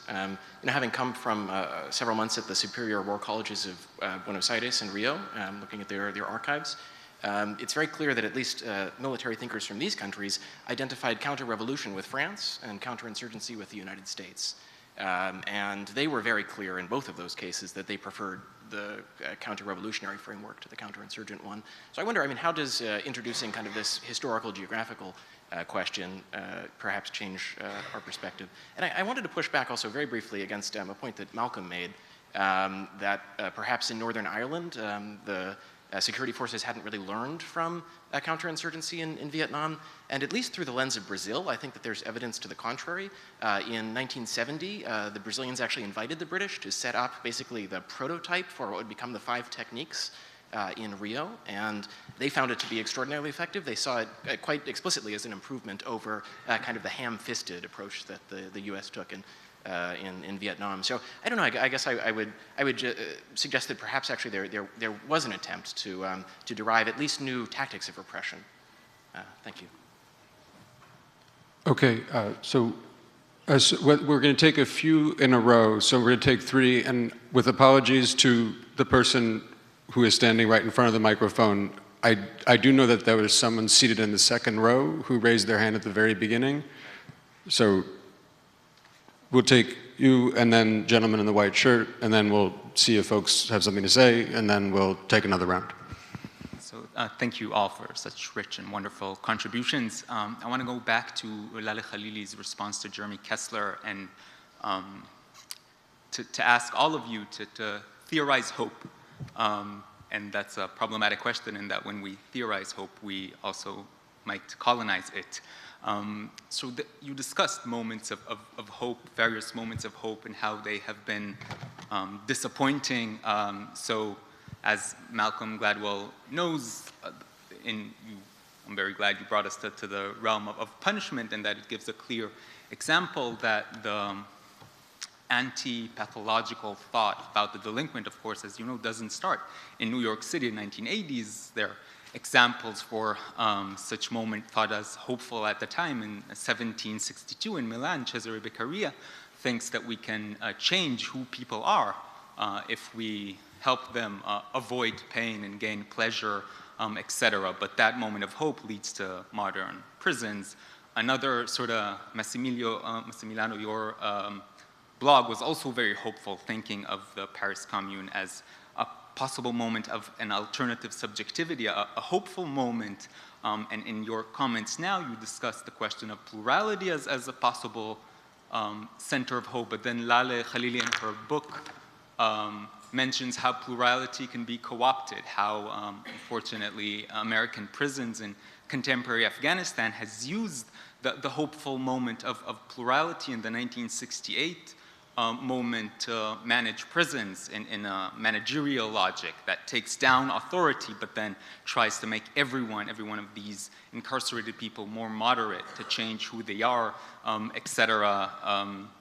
There are other various such moments. And so the question is, if there is a way for you, at least in this time and place, to theorize that distinction between a hope to change someone, so which can have its downsides, rehabilitate, correct, etc., but then a hope to change ourselves, sort of that more revolutionary hope, or to put it in a different way, what would be, if you, again, I'm not asking to theorize something, in a modest perspective, what would be a little red book or a little polychromatic book written right now that is less susceptible to these kind of cooptations, if it's possible?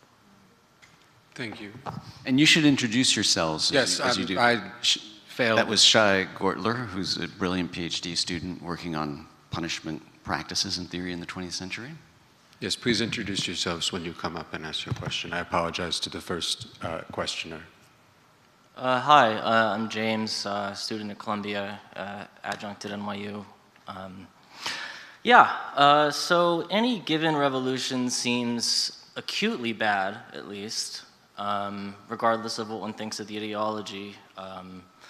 A lot of citizens, all citizens are conscripted into it. It's quite likely that a lot of people are going to die. It's unpleasant. Of course, the goal is that the revolution, I suppose, somehow creates a better world following for the people. But you know, that's a risk, whereas, of course, there's an upfront cost associated with it. So the question comes to when is it ethical to start or to provide material support to a revolution, and preferably answer in the form of a heuristic, something negatable or falsifiable? Thank you.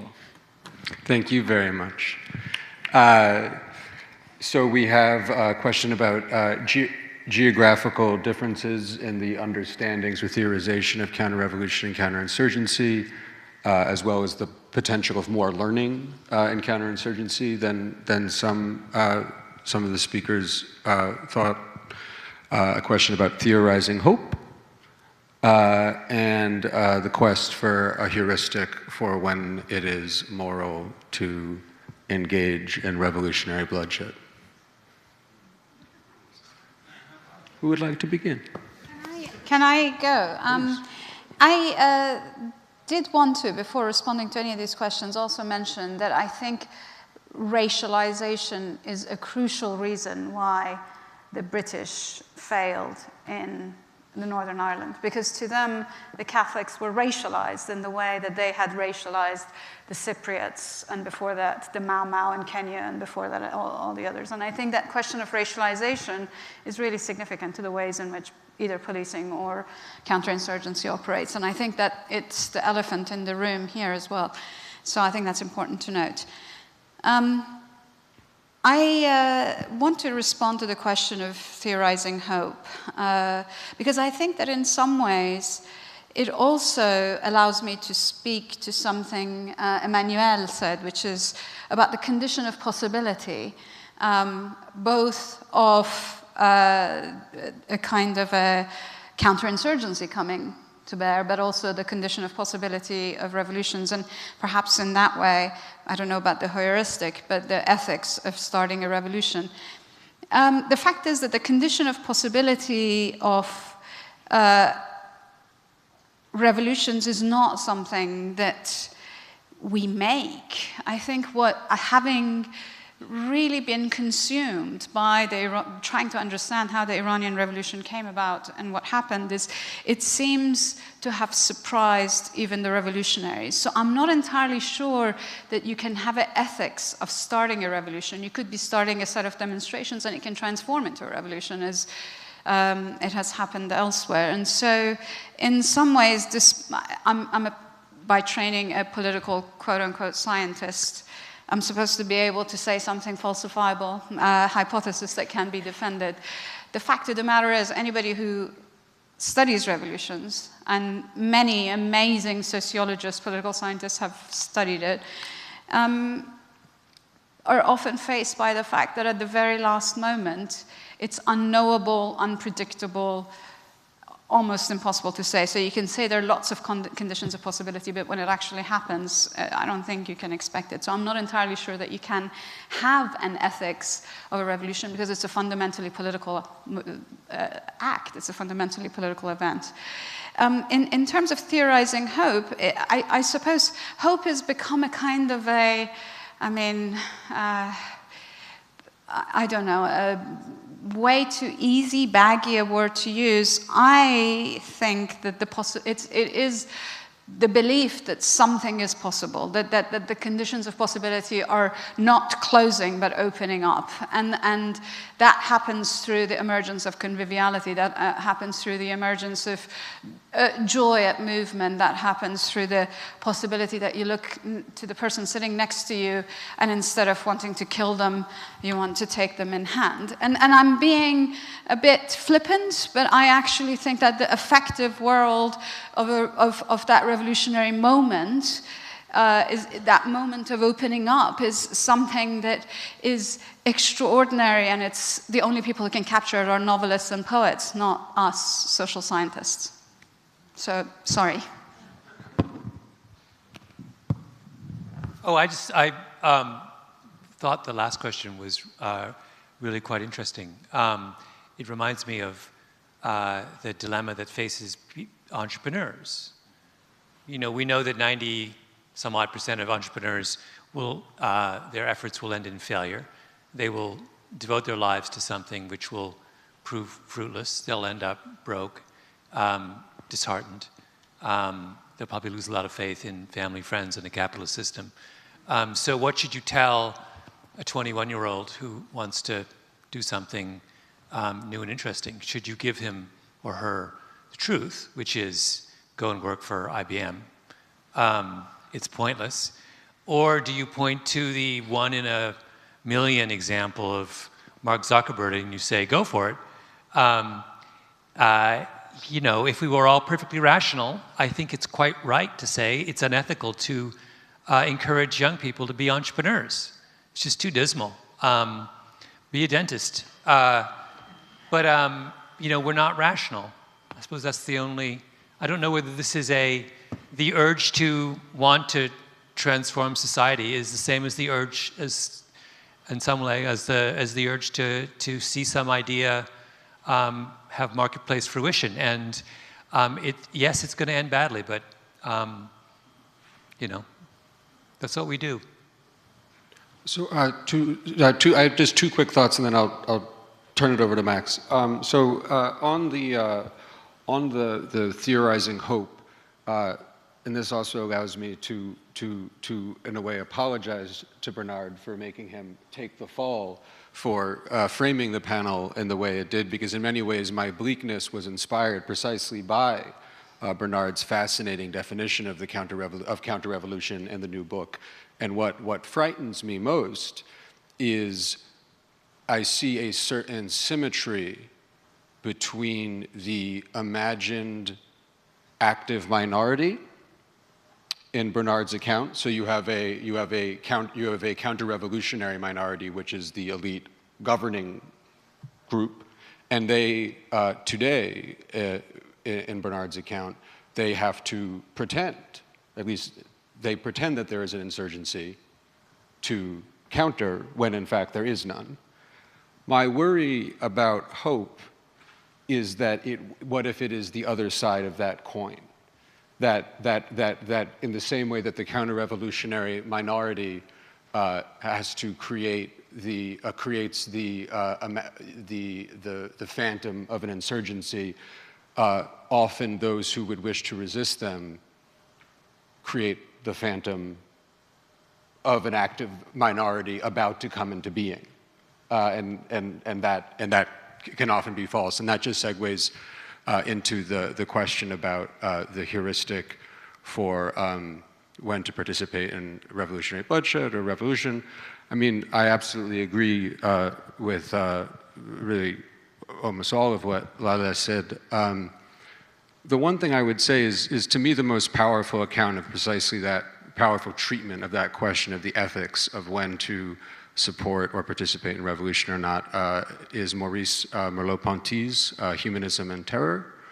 And Merleau-Ponty does sort of provide something like a heuristic or a model. And what he says is that if once you know that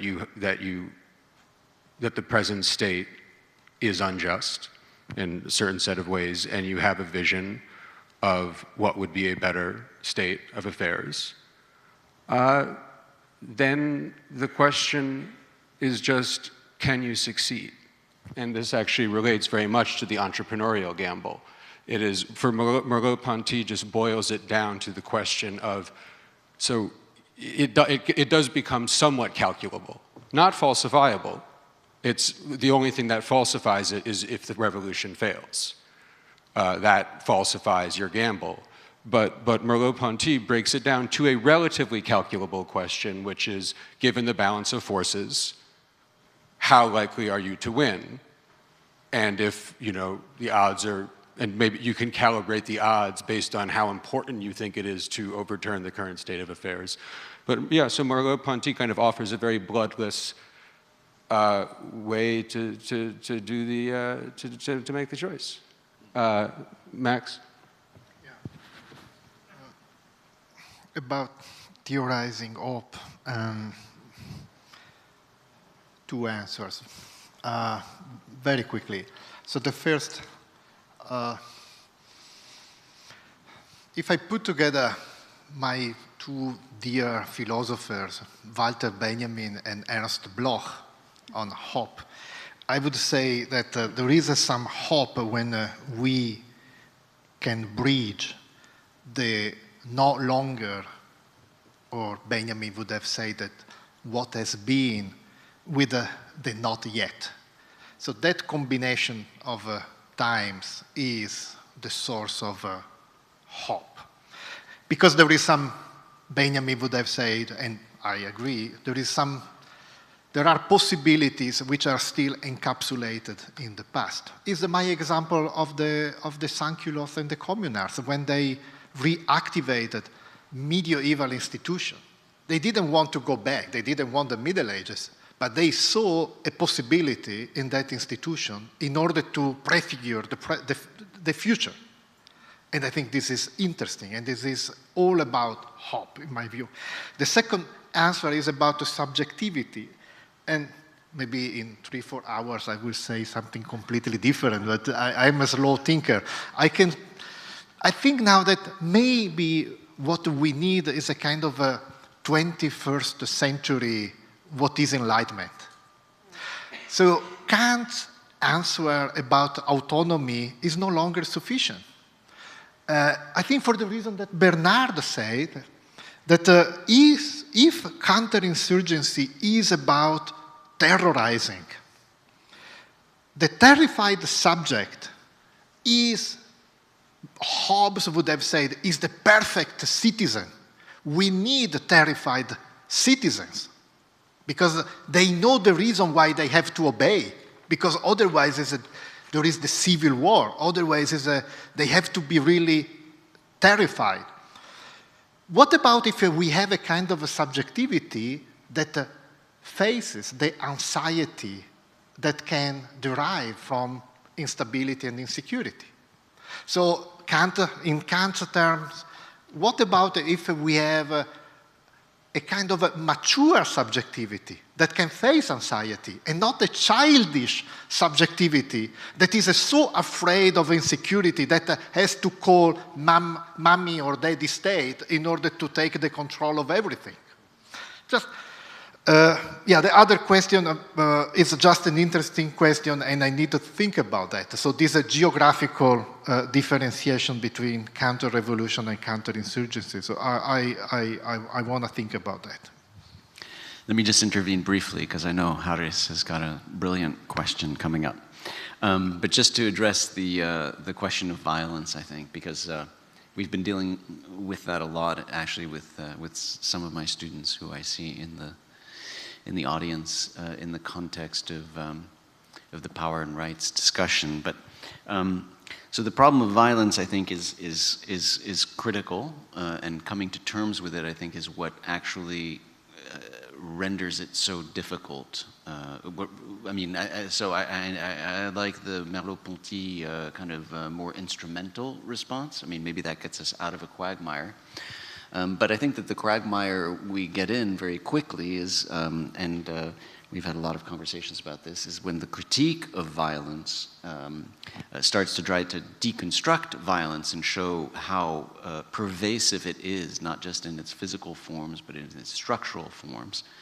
Most of these critiques really kind of bring us to a point where we see violence practically everywhere, and at that point it becomes even more difficult to decide how to act in the face of kind of violence and one's own violence.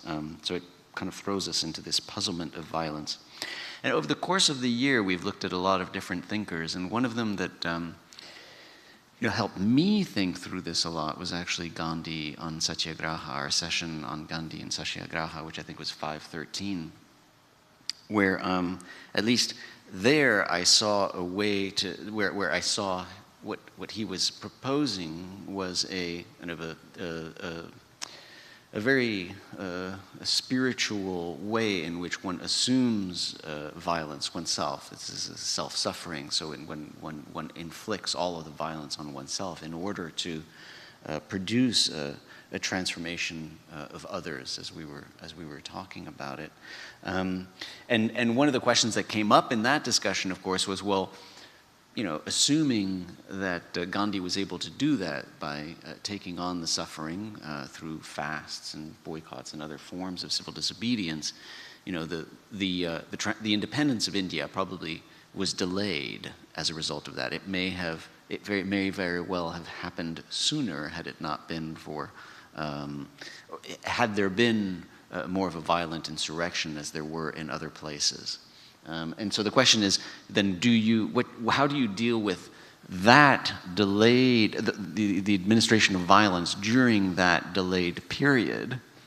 And maybe what that does is it flips the question back to you in some sense. So what needs to be justified is not the decision to administer violence or material support to violence, but kind of flips it as like, how can you allow the violence to continue? I don't know. Harris. Thank you all so much for imbuing us with your knowledge. Introduce yourself, please. I'm Haris Durrani. I'm a law student here. Actually, by the way, I was texting Sahara. She's very sorry she couldn't make it right now. She's really bummed out. She's preparing for a conference tomorrow. But I wanted to ask, it seemed to me about this question of counter-revolution and the degree to which it is new, and specifically Bernard's concept of counter-revolution. I know, Jeremy, your sort of historical litany was in part, I think, a response to that. But correct me if I'm wrong, but it seemed to be that the examples you were giving were often examples of revolutions being stamped out, whereas or in some way made amorphous. Whereas Bernard's instance of counter-revolution is one in which it's a mode of governance with an imagined internal enemy. And I'm just curious to what degree that is new, to what degree that is intrinsic to the modern state. It seems to me that the idea of an internal enemy can be traced back to Orientalism and the emergence, the creation of others and the emergence of modern states in Europe. I think with that sort of mentioning of Orientalism comes, of course, literature and learning. And I think of more beyond policing, what are other kinds of counter-revolutionary tactics? For example, schooling. Sheikh Hamidou Kane's book, Ambiguous Adventure, has a wonderful, it's about French Africa and Senegal, and has a wonderful passage, very haunting passage about the introduction of French schooling in Senegal. And it reads, I mean, maybe also because it's a French book, but it also reads very much like something that came out of Foucault's chapters on schooling and discipline and punish. And even Jeremy's work on the conscientious objector as sort of a means of modulating dissent. I hope I'm not misconstruing you, but I'm just curious if we can think more about to what degree counter-revolution in Bernard's instance is new, to what degree is it intrinsic to the state, and how can we think of things beyond policing? Thank you. Good evening. Thanks for your panel tonight. My name is Christina Heatherton. I'm a professor of American Studies at Barnard College. I wanted to note that the last time I was in this room, it was for an organizing meeting, and the people on stage where you're now sitting were the mothers of violence, of police killings, the mothers of Anthony Baez, of Eric Garner, of Nicholas Haywood Jr., and many others. And the reason they were organizing here, mothers and relatives of people who had been killed by the New York Police Department over the past 25 years, was not only to commemorate their children, but to also make sure that people did not forget in this moment of Black Lives Matter that this has been a long and persistent problem and that there has been long and persistent organizing to it.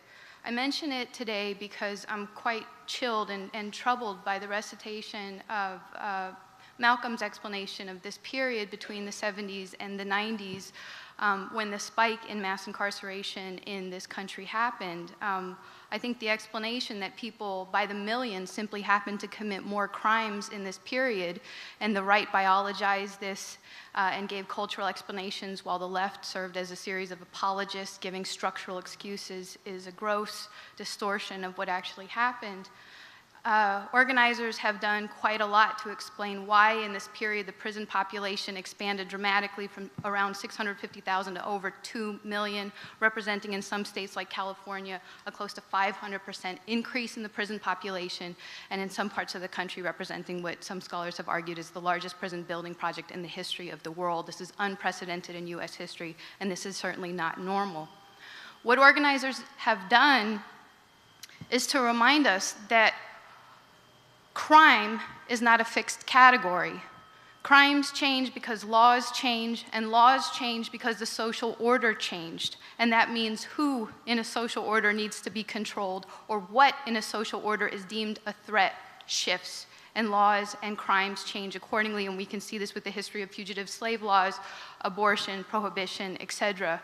Organizers have done quite a lot of work to think why in this period the particular things that were criminalized in the informal economy, loitering, in a period of mass unemployment and wage stagnation, and as Jordan Camp's book, as Zali you mentioned, described, why dissent, political dissent, was increasingly criminalized.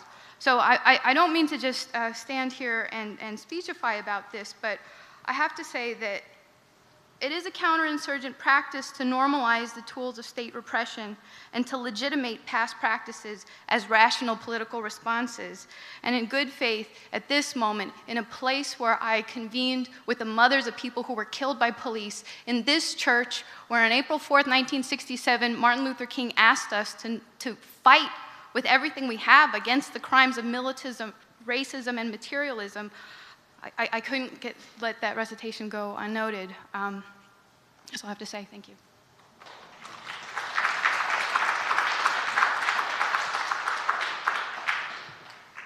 I should say I agree with the previous speaker wholeheartedly. But back to the question. My name is Michael Plautel. I'm a public architect. It's been many years since I was a student or taught. I want to thank you for the panel. It's very compelling, very enlightening. And I'm going to try to make sense. Massimo, I liked it when you said a few minutes ago, maybe in 3 hours I'll make sense. Maybe next week I'll even start to think I understand what you're saying. And I mean that with great respect, sir. Malcolm, your discussion of tactics caused a thought of Facebook succeeded where the Stasi fell, or where the Stasi failed. And we have the surveillance state. It's here, and we've all opted in voluntarily. But Bernard, also, you said a few minutes ago, used the word violence. And my question when I started waiting online was, everybody's talked around it, everybody's mentioned horrible acts.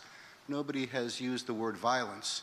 And the police are known, I mean, that they hold, or they exert, the state's monopoly on violence. And having worked for many years building a campus for the NYPD, and having dealt with all flavors of policemen, some who are excellent people who I respect and admire, and some who were just worse than the stereotype of the, jackass who we see who leads to horrible acts. I think the question I have is, and also the discussion of governance and counterinsurgency and the changing of norms, where is the proper monopoly of violence, of violence and power hand in hand too often? Should there be a monopoly of power and violence? And in the discussion of the communard, of the plurality of power, is that possible or desirable? And thanks again for some very, very stimulating discussion. Thank you very much. Malcolm, well, I suppose I should respond. I I don't, to the second question, I don't disagree with you. I think we're on the same page. I was just inviting the audience to look at the problem through the eyes of the counterinsurgent, their perspectives. But so yeah, I would share many of your sentiments.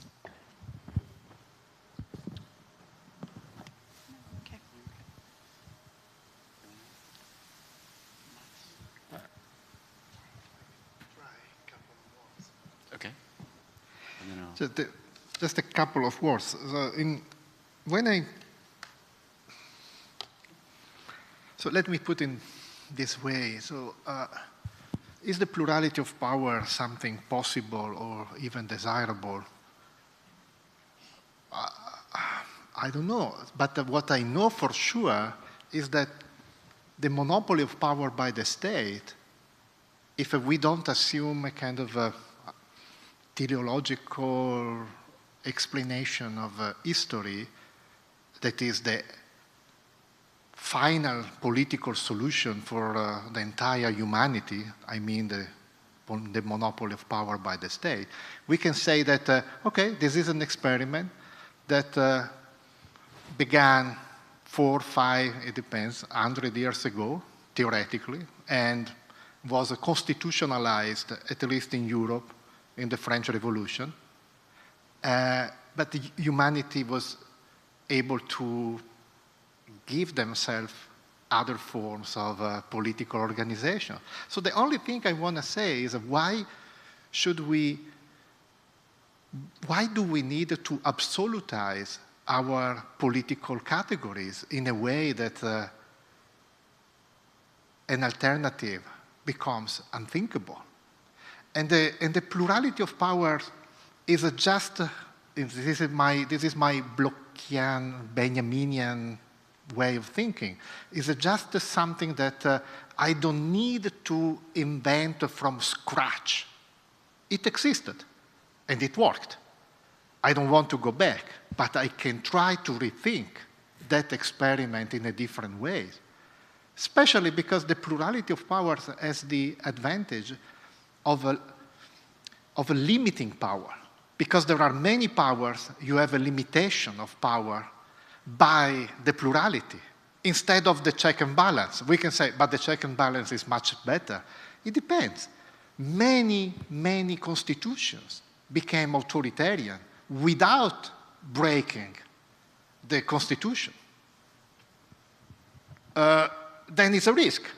When everything goes well, we are happy. But otherwise, we can see, especially today, I think many states in Europe or Turkey, they broke. They became authoritarian without breaking the check and balance. And I think it's something that is interesting. It's, that process didn't go through a revolution, or is it just part of the continuity of the state?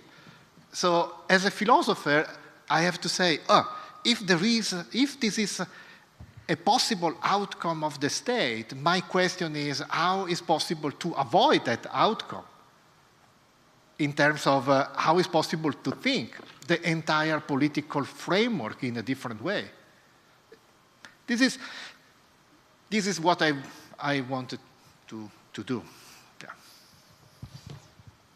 So I've got some thoughts on these great questions. So I'll actually take them in order.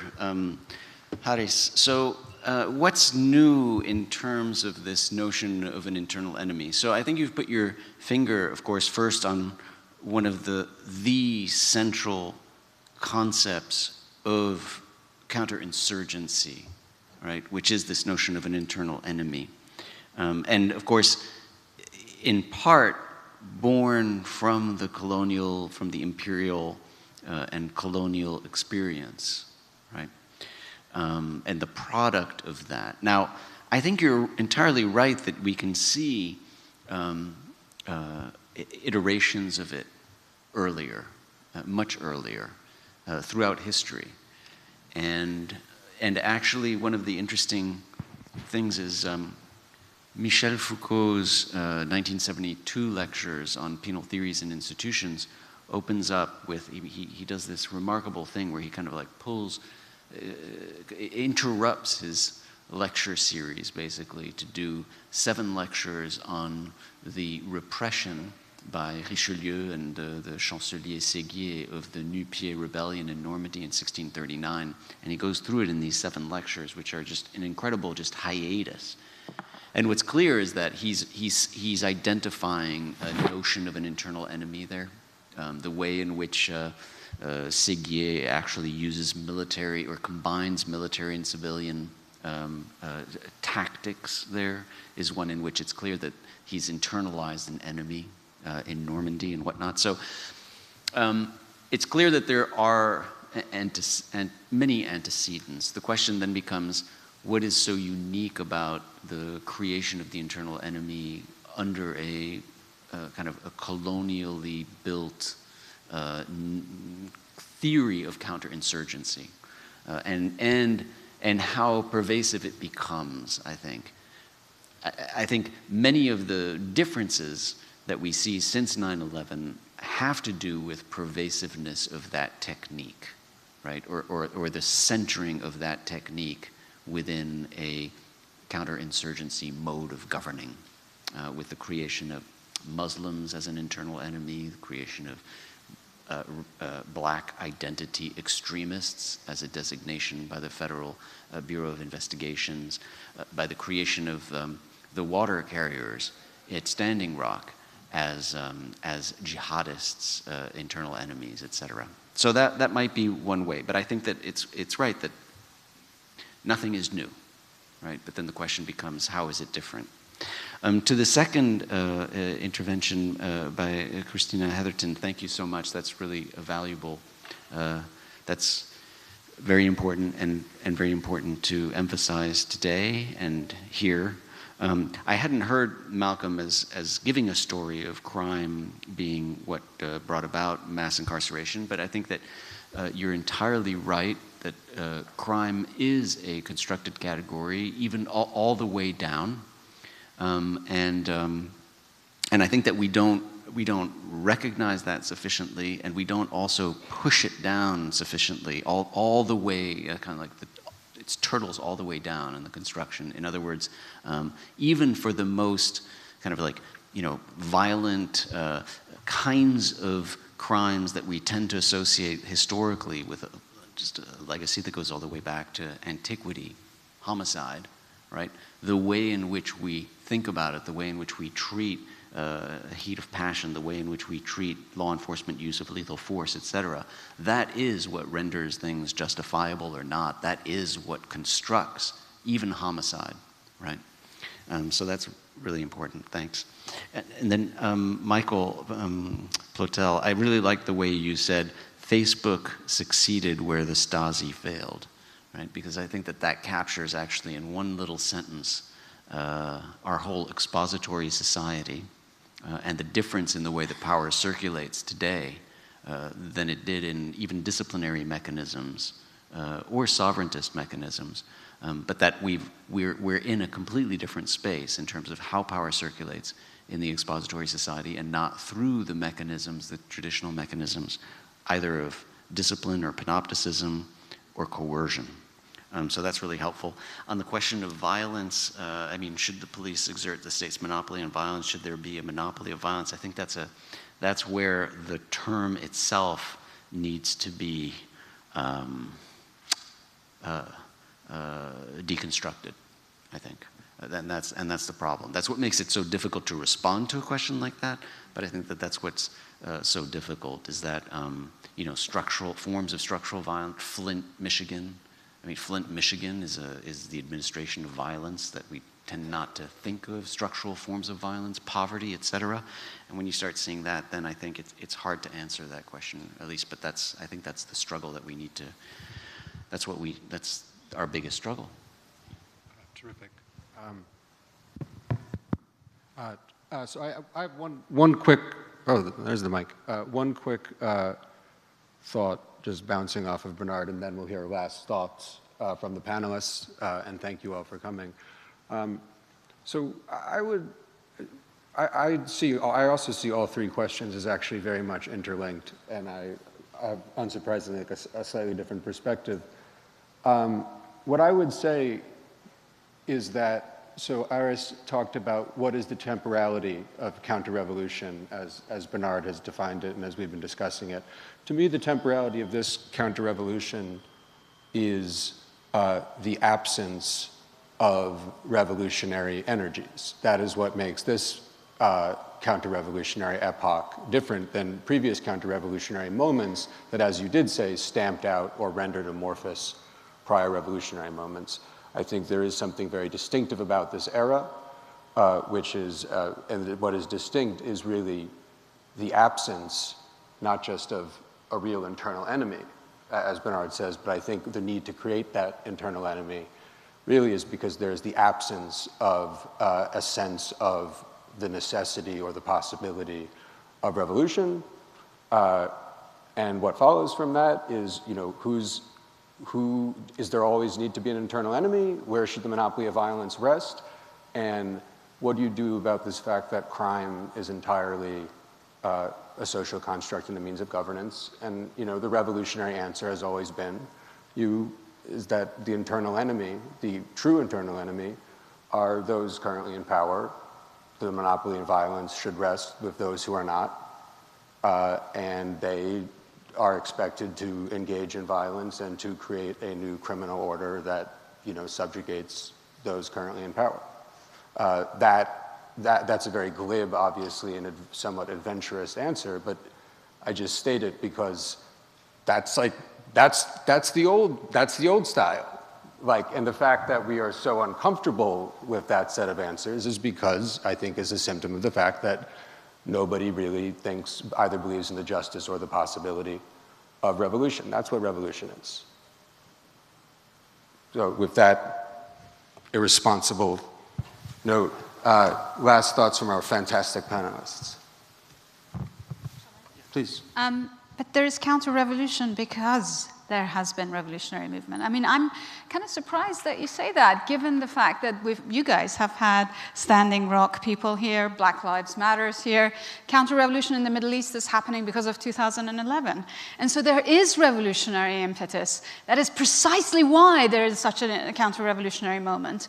I mean, maybe I'm feeling a little bit more hopeful because I live in Britain, where we actually have a Labour Party that, despite all of its faults, has managed to mobilize the youth.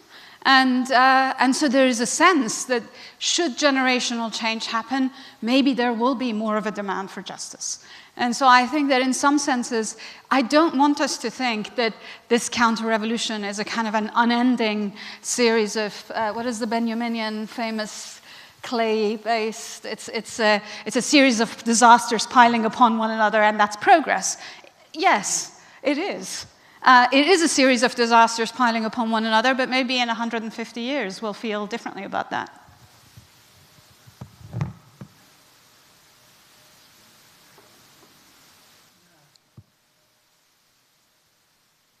I think it's very difficult to say something at the end of this. I have more thoughts and ideas than a final comment and more questions.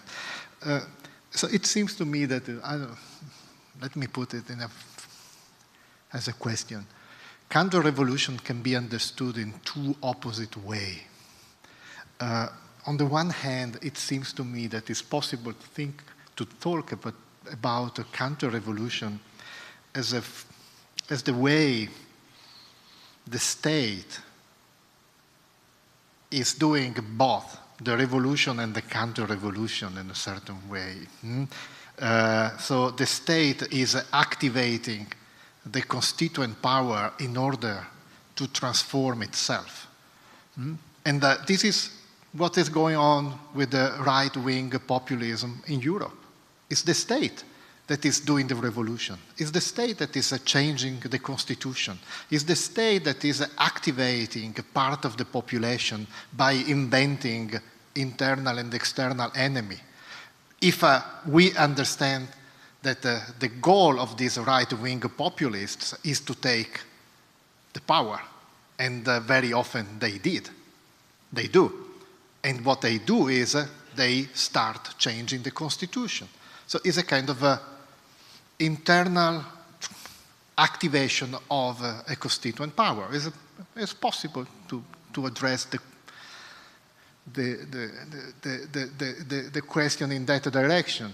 I'm not so interested in digging in that way. I'm more interested in another thing, that is what is going on when there is an insurgency.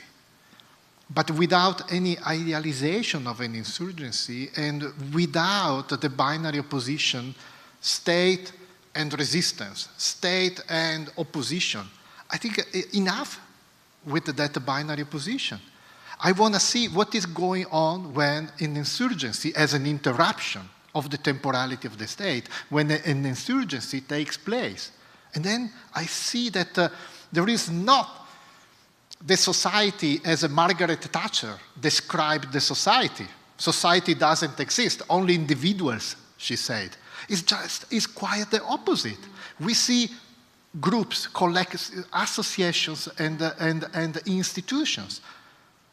And I think this is my question. I want to see how the insurgency gives us the possibility to think of alternative forms of politics, not in abstract.